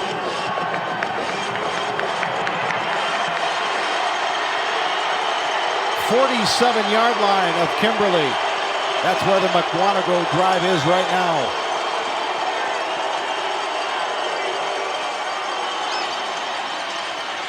This is Radobicki. He's going to be short of the first down by about 3 or 4. Well, Coach, what are you doing now? That's why he gets paid the big bucks. Yeah, right. Yep. And what is that 4th and 4 point? What is it, Coach?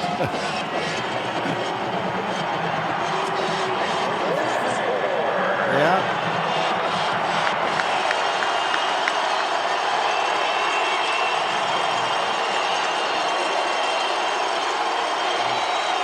That's the voice of Al Minard, who's faced a number of 4th and 4s in his career through the years as a head coach. Oh, they're going to give it twice and back to Boucher on the left side. Boucher to the corner. First down. Well, they brought Rybold to the right and gave it back to Boucher on the left. You heard, Coach. He said, figure out how did he get it to Boucher some kind of way.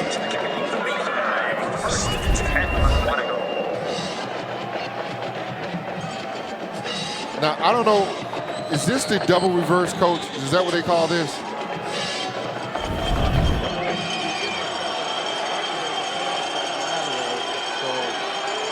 It's still a traditional reverse, I would say. But if he had dropped it, it would have been a dead ball. 1st and 10, Mukwonago. Now Herbig will keep it himself and get inside the 30, pushed back by Ethan Doucette. Thomas Myers was also helping on the play for Kimberly. Compensated by using quarterback run, maybe a little more than what they normally do, to take some of the heat off of the backup running backs. But it's really the line that's doing a heck of a job here. That they are. Herbig goes over the century mark in rushing, 11 attempts, 101 yards.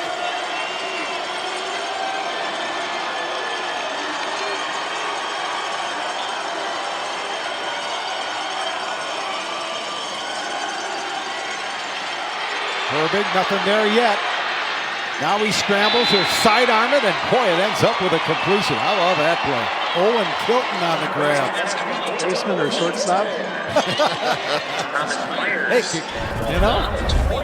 any way you can get it there. Impressive to change arm angle and put it right on the money. And really, if you think about Herbig, I mean, his stats are just ordinary stats as far as throwing the football and really rushing.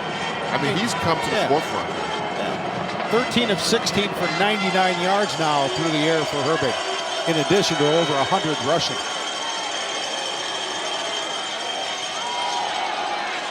Radobicki. He ran into number 4, Ethan Doucette. Clock running, 45 seconds left, third quarter.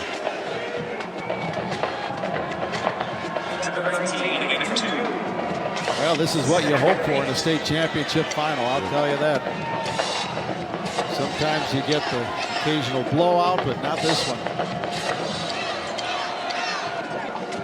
I've seen really well, since I've been here, that Division II game was really good, and this one right here, Division I, is worth the price of admission. There is. 2nd and 8 from the 19 for Mukwonago.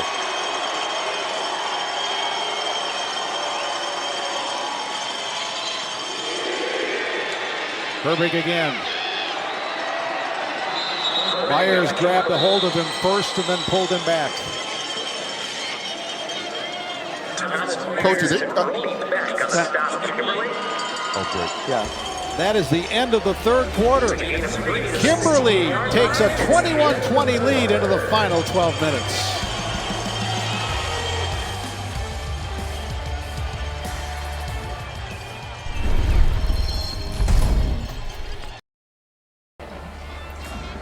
The 2022 WIAA State Football Championships are brought to you by Quick Trip.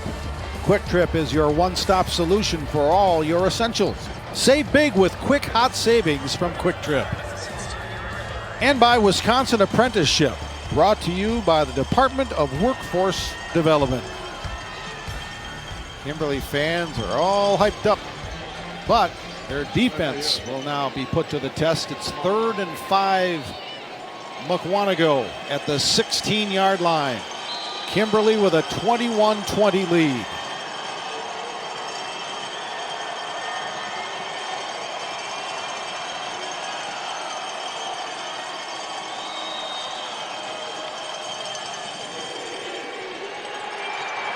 And Herbig is stopped. 4th down coming up.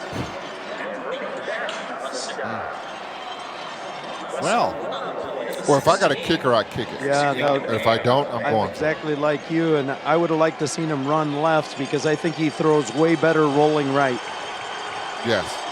well, Ryan McCormick is the Mukwonago field goal kicker. He's made 8 this year. His long is 40. He will attempt a 33-yard field goal here.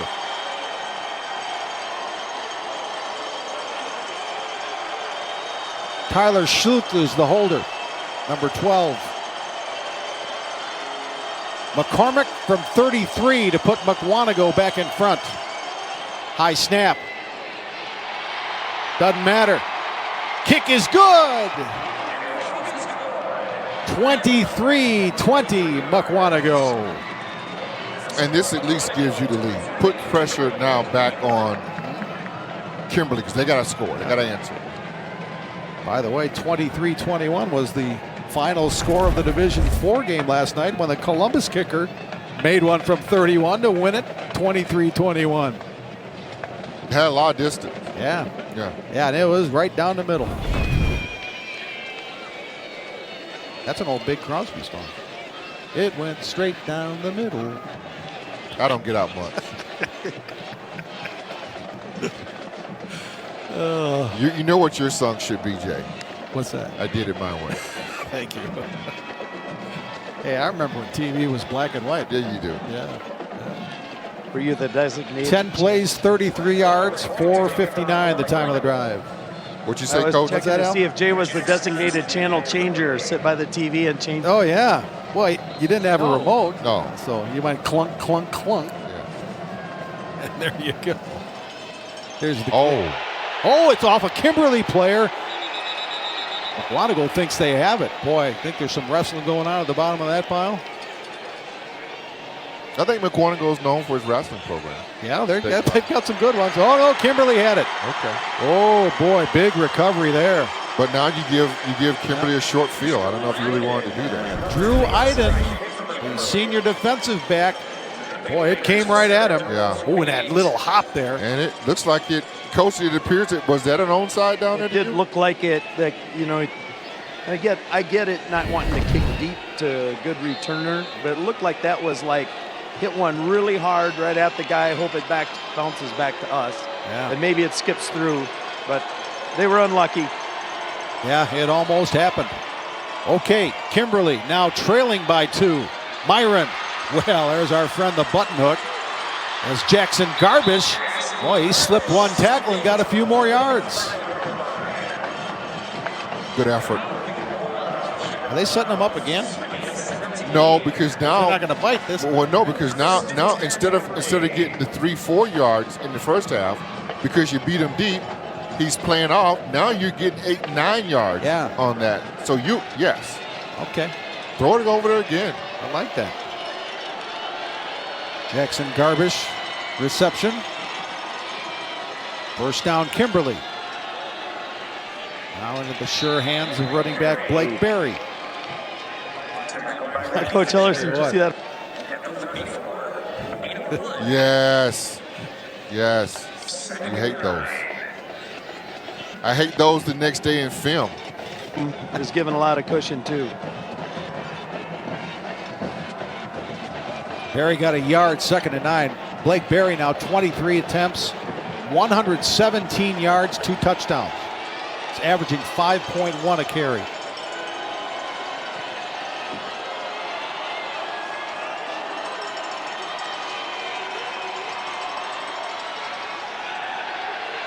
Fake to Berry. Myron. Now the protection starting to break down a little bit. Sidearm throw incomplete for Isaac DeCant. Nice. That one short hop DeCant. Good defensive play here by Mukwonago. And you see him, he's trying to get outside here. They keep him corralled in the pocket. Now he's able to get outside, but he's going to kind of throw it side on the guys going opposite direction. Still a good play to try to get it in there. Little behind and short of Isaac DeCant. 3rd and 9, Kimberly. Kimberly is 3 of 7 on 3rd down tonight.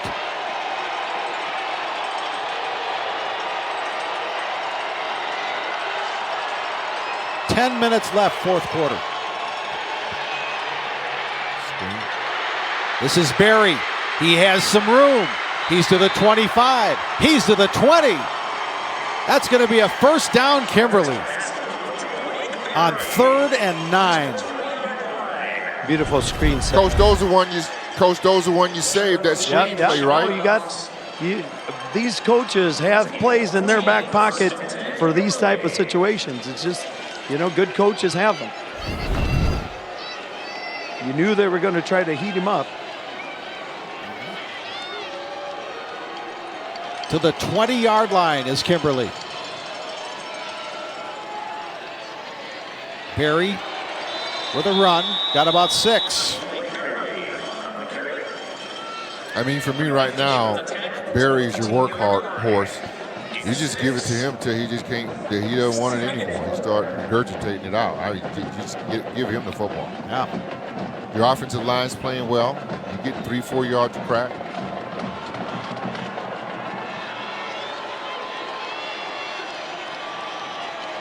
Second and 4 from the 14. Yes, sir. One more for Berry. Yes. He squirts through. Yes. Inside the 5 to the 2. Yes. I'm looking over at Coach McClain right now and say, I'm ready. I want some more. Give it to me. Look at your offensive line. The offensive line right now, Jay, Coach, they're getting up to the 2nd level. When your offensive line start getting to those linebackers, it creates huge holes for your running back.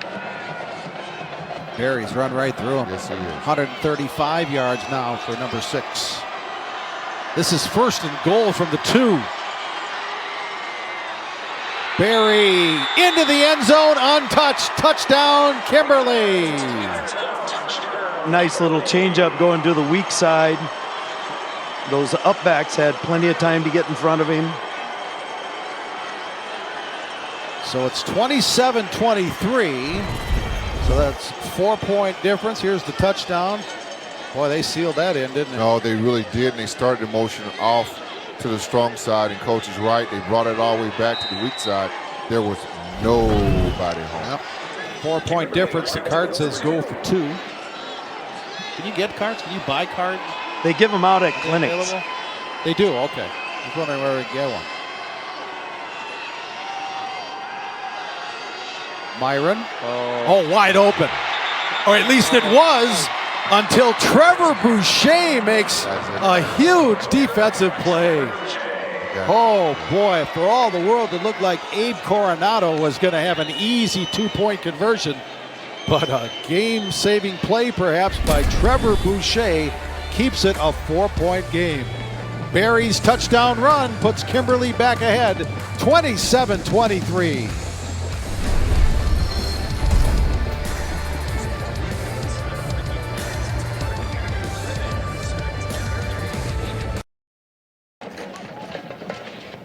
Well, Trevor Boucher has made a number of big plays today.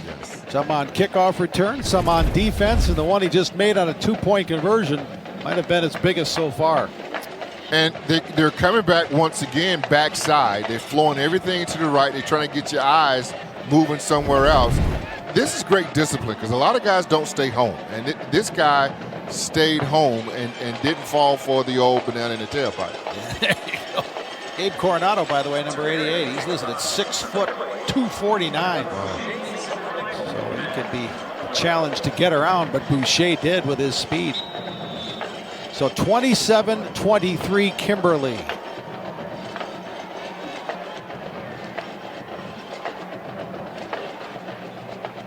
Mason Rybold back deep along with Trevor Boucher. Boucher with 167 all-purpose yards, 55 receiving and 112 returning, and that's going to be a penalty marker as the kick goes out of bounds.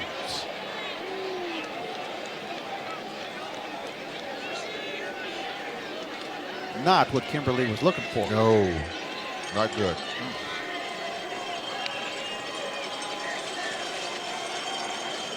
Mike Ganavok says, I'll take it there. Illegal procedure to kick out of bounds. Elect to put the ball in play on the 35. 1st and 10.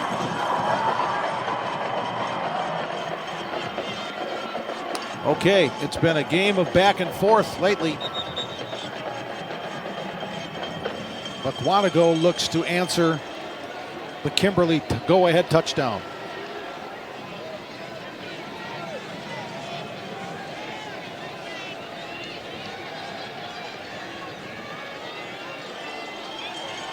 Win Stang left this game early for Mukwonago.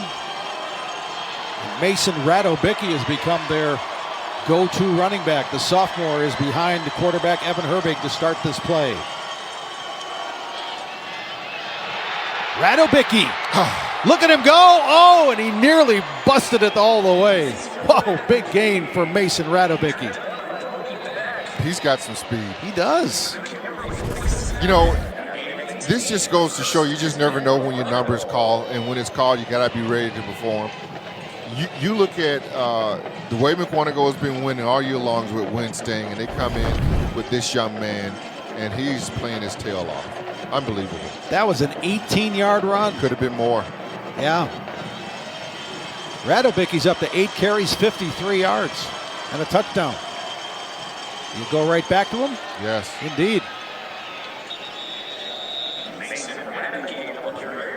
Got to about the 43. Make it the 44. There's Mason Radobicki.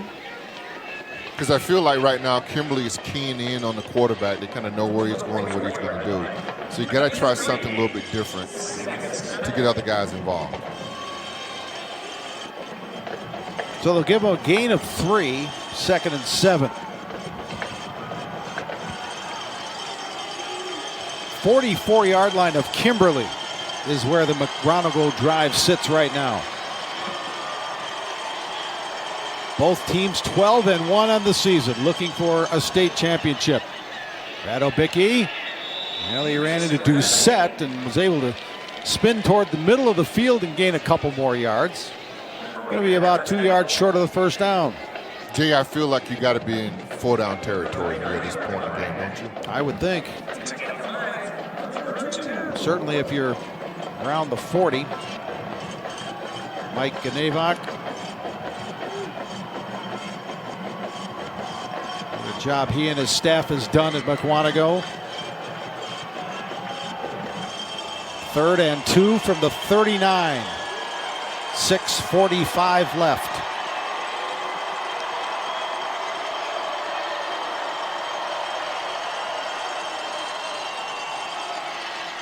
Radobicki.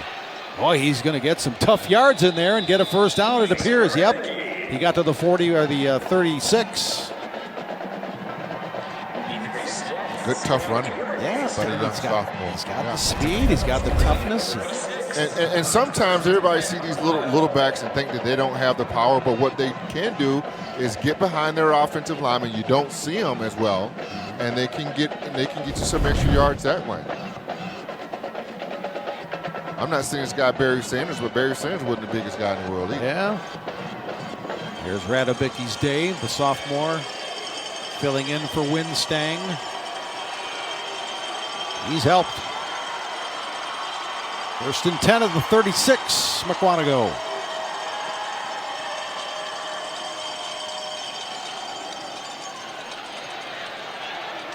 Boy, and there, he ran into right at the line of scrimmage, but kept spinning, kept going, gained some yards. Right, and now you're telling the young kid, somebody should be hollering ball security.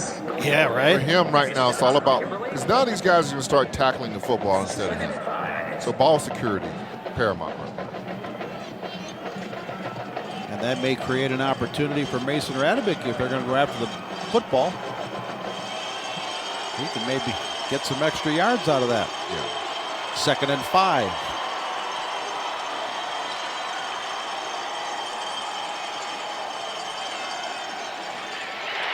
To the outside they go to Mason Rybold, breaks a tackle, gets to the 10. I love this game. I love this game.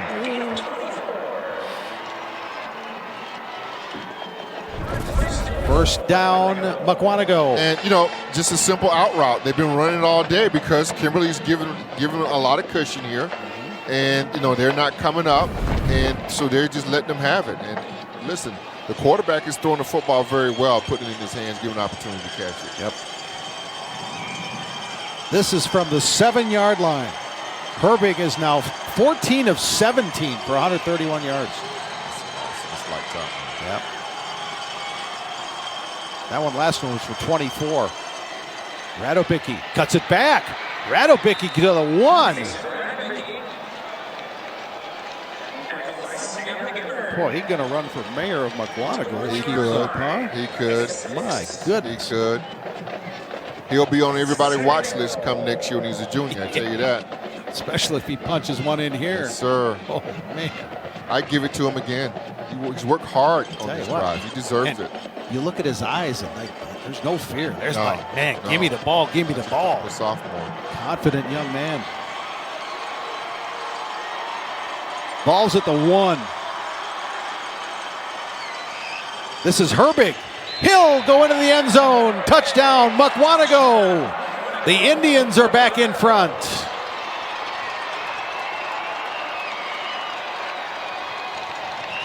And I don't know if they call this some sort of overload, unbalanced left here, but they've got everybody here on the left-hand side. And they use, is it Radobicki? They use him really as the lead blocker. They tell you how tough that kid really is. Yeah. Hey, Nathan Roy, 7.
boy.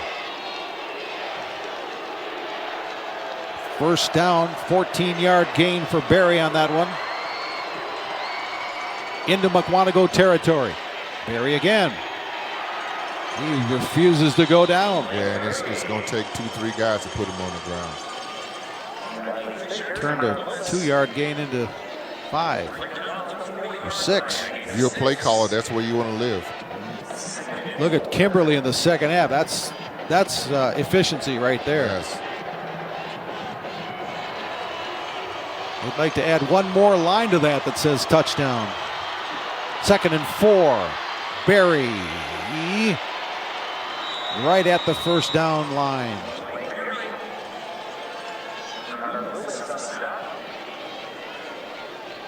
They're looking at it. No signal yet. They're going to measure. 3:14 left. Exciting, isn't it? Oh, man, this is fantastic.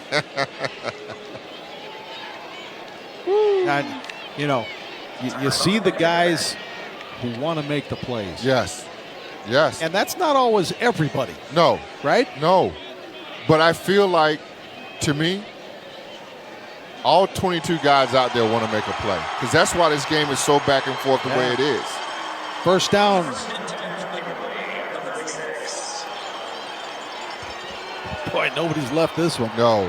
Why would you? It's cold, but, man, we're staying. Standing in on this one. Kimberly's down to the Mukwonago 36.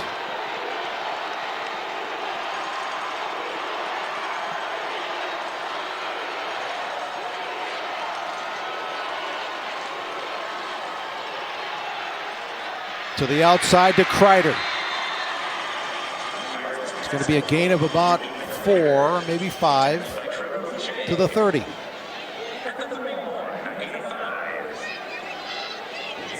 Kreider had that big touchdown catch. 28 yards in the first half. 4 catches, 61 for Ethan Kreider. 2nd and 5. Barry runs into a whole lot of blue shirts. Okay. Walker Powers comes out of the pile. 3rd down, Kimberly at the 30. Sometimes there's just nowhere to go. Or you get some penetration there up front Yeah. by big number 90 here for Mukwonago. Walker Powers, Jackson Link also helped. Boy, I tell you, 99-90, that's 2 big dudes making a play. Big down here. Sure is. 3rd and 4. Under 2 minutes. This time it's the quarterback, Myron, keeping it. Goes to the outside, gets to the 15. Who would have ever thought, right? Wow. No kidding. Because you've been given the give all day, basically. And now you get him coming out on the weak side over here. And you put 77 here in no man's land. There's nothing you can do about it. And Nathan Roy stayed on the ground for a while because he knew that, boy, if he makes that play, it's huge, but he just missed it. Every second half possession from both teams has resulted in a score. How about that? Jeff, our statistician, man, he's all over it. There's Colin Viola for Mukwonago. Their outside linebacker limps off. It's another injury issue for the Indians.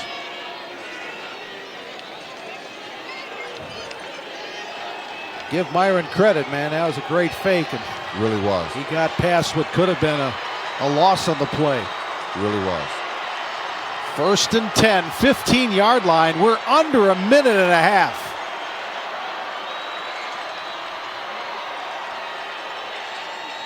Again to Barry. Big hole to the 6.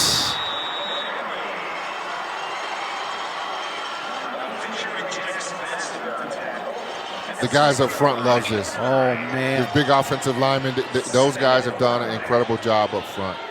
They have. Give me some names on those guys up front, Jay. Blake Loker, Braden Dickman, Nick Schroer, Ben Youngworth, Nick Plowman. Those are the front 5. They played lights out. And the fullback, Isaac Dekdant. He's been good too. Yep. 45 seconds and running. It's 2nd and 1 from the 6. Myron going to throw it to Barry. Cut down inside the 5, but that's going to be a first down for Kimberly, I believe. Clock stops with 30 seconds left. Here we go. Timeout. All right, guys. Okay, now we're getting somewhere. Wow, what a finish. Now we're cooking with gas. We're cooking with gas, baby. Ball just inside the 5-yard line. Mukwonago leads 30-27. Here's the last pass play. Myron to Barry. It was absolutely incredible. And you think about the tackle. The tackle was equally as well, too, because you know what? He's open, but you're not getting in the end zone. That's Cole Gerard making the play from Mukwonago. I mean, that's just a single-up tackle by yourself, open field. Those are the toughest tackles to make on a good running back like that. 30 seconds left.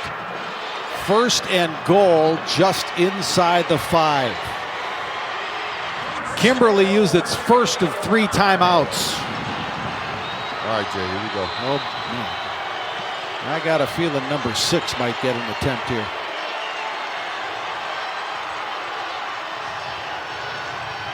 There he is, Blake Berry, end zone, touchdown, Kimberly!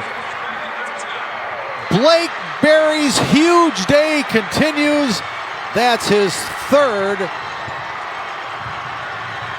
And Kimberly is back in front, 33-30 with just 26 seconds left. Oh, man. This is what it's all about right here. Yeah, I shortchanged him. That's his 4th. Yeah, give it all to him.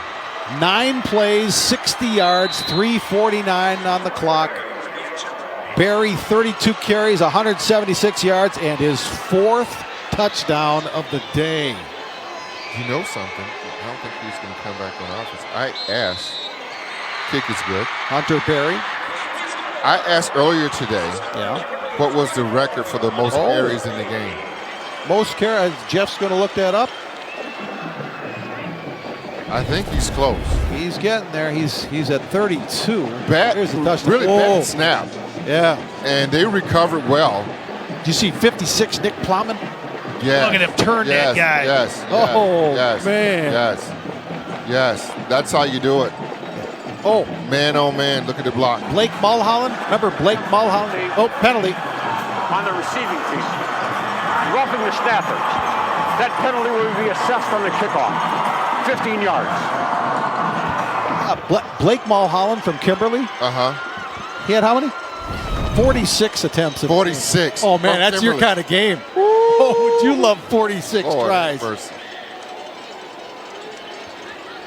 That was that crazy game against Arrowhead. Yeah. So Kimberly's just all over this record. I'm sure they are. They've been here like 30 times. Right. When you start getting mail here, that's when you know you've been a few times. So 34-30 Kimberly, 26 seconds left.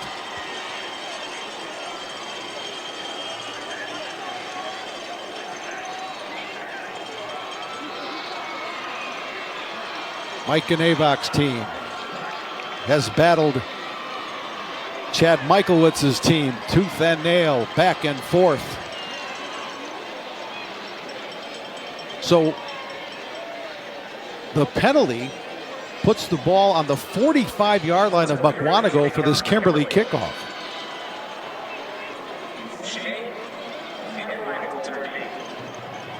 Mukwonago with all 3 timeouts remaining. Kimberly trying to put the finishing touches on its 8th state title.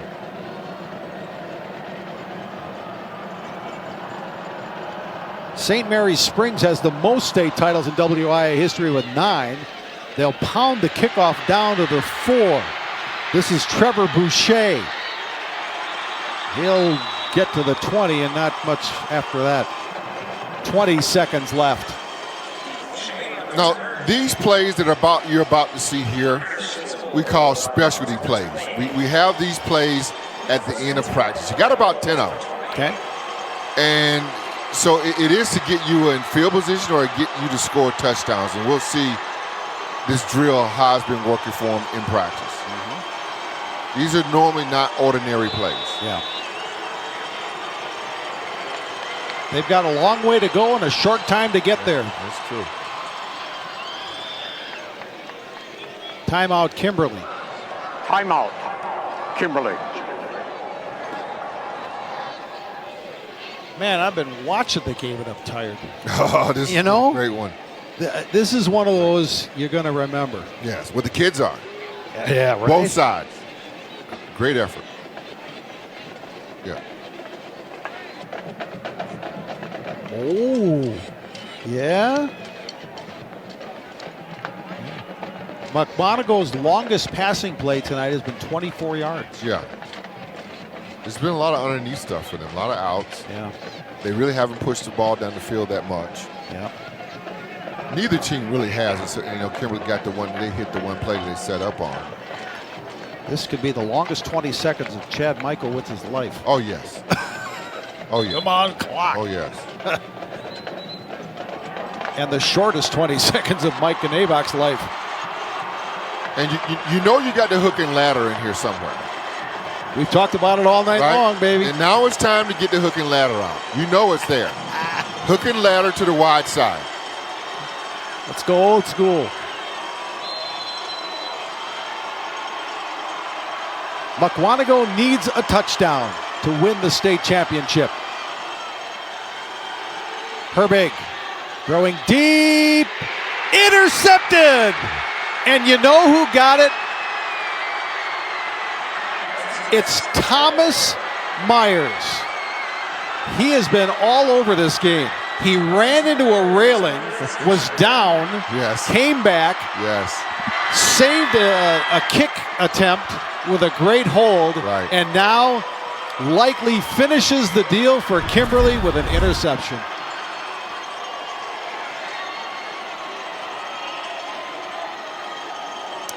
And really, what you're telling your defense, deepest is deepest. Nobody gets behind you. And really, Kimberly played that quite well. Yep. And you knew who they were going to go to. Boucher's been their guy all game long. Yep. So you knew they were given an opportunity. But double coverage there, and yes, Myers, boy, I tell you what, he went up in the air to get that too, and he landed hard. But man, is he a happy guy? He is. As is everybody in Papermaker Nation. Okay. And Mukwonago's got 3 timeouts, but there's only 14 seconds on the clock. So they'll give it to Barry. A first down obviously ends the game. Yes. But that killed seconds, and in fact, Mukwonago looks like they are not going to take a timeout. It's over. The Kimberly Papermakers are the champions again. Heartbreaking for Mukwonago. Boy, but just an excellent game. That was fantastic. Excellent game. What a great way to wrap up these 2022 state championships. That guy gave it his all too. Yes. Ethan Doucette. And Kimberly celebrates the state championship. They won 5 straight from 2013 to 2017. They won Division II titles in 2007 and 2008. They didn't lose a playoff game in a 7-year span from Level 3 in 2012 to the championship game in 2018. And now here they are back again, and I guess what they feel might be their rightful position as Division I state champions. And all schools, teams go through that ebb and flow. But it really feels like Kimberly's been very, very consistent within their programs. Yeah. And I tell you what, Mukwonago to me put up a great fight without really their best player. Yep. They were able to do a lot of different things they hadn't done before. A lot of guys stood up. That's good for the Mukwonago program. But moving forward, man, I tell you what, Kimberly came in with a great game plan. And they had to adjust, obviously, too, on the fly. Yeah, it'd be interesting to see where Mason Radovicki's career goes. He's the sophomore who filled in for Win Stang, and boy, he perhaps has a bright future ahead of him. There you see Thomas Myers shaking hands, and boy, there is no feeling like it. State champions.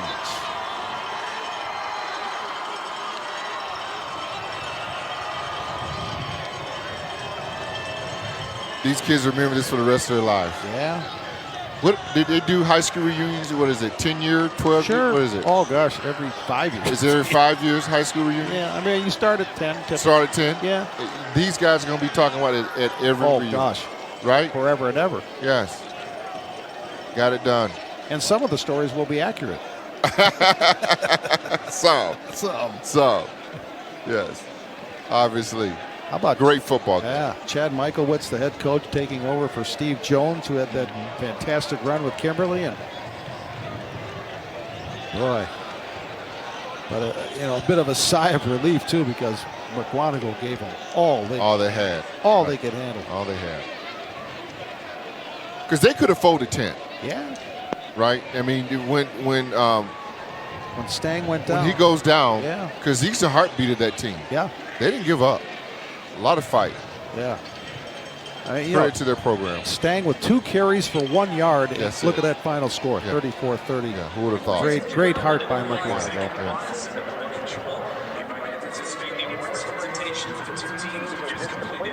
Waiting for the celebration to continue and the awards of the trophies. Blake Berry. There's Blake Berry. Well, are you tired? Man, you worked hard tonight. Yeah, I mean, it was a great game. Crazy ending. And how about that game? I mean, take us through your emotional roller coaster of back and forth all night. Sorry, what'd you say? Take us through the emotions of a roller coaster game like that.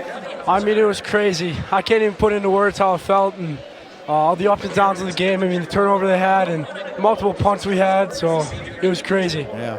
Blake, talk about your offensive line, how well they did for you. I mean, they played amazing. I mean, coming back, running the same plays over and over, defense expecting it. I mean, it's definitely hard to stop when the offensive line makes my holes that big, but, I mean, it was just a crazy game. Blake, there's a big shiny trophy you want to go get. Thanks for joining us. Yes, sir. Thank you so much. All right. Have a great trip back. Thank you. But, we do these interviews and we just see what kind of great guys these are. Yeah. Yeah. Well-spoken. Yes. Polite. Just great to see. There Good you home see. training. Yeah. There's Mike Ganavok and Mukwonago. Yeah, there's disappointment, but boy, what a season. 12-2, the final mark for Mukwonago. And they came this close to a state championship. Well, they survived the Classic 8. I guess that was the first accomplishment. Right, they got out of that. Meanwhile, the gold ball goes back to a familiar home, Kimberly High School.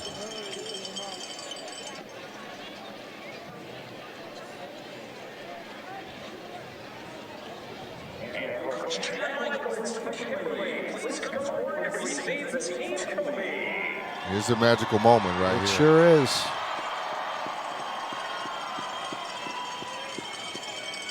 There it is, fellas. Yeah.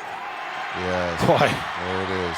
I mean, you think about all the off-season workouts and then practice starting in July or August, and a long grind of a regular season, a gauntlet to run through the playoffs, and at the end of the day, you are holding up that beautiful trophy. It's really the ultimate team sport, football is. I mean, it takes everybody. And, you even talk about kids who don't play, right? Who come to practice every day. And those kids makes your program. We'll be back in a moment to wrap up these 2022 championships on Bally Sports Wisconsin.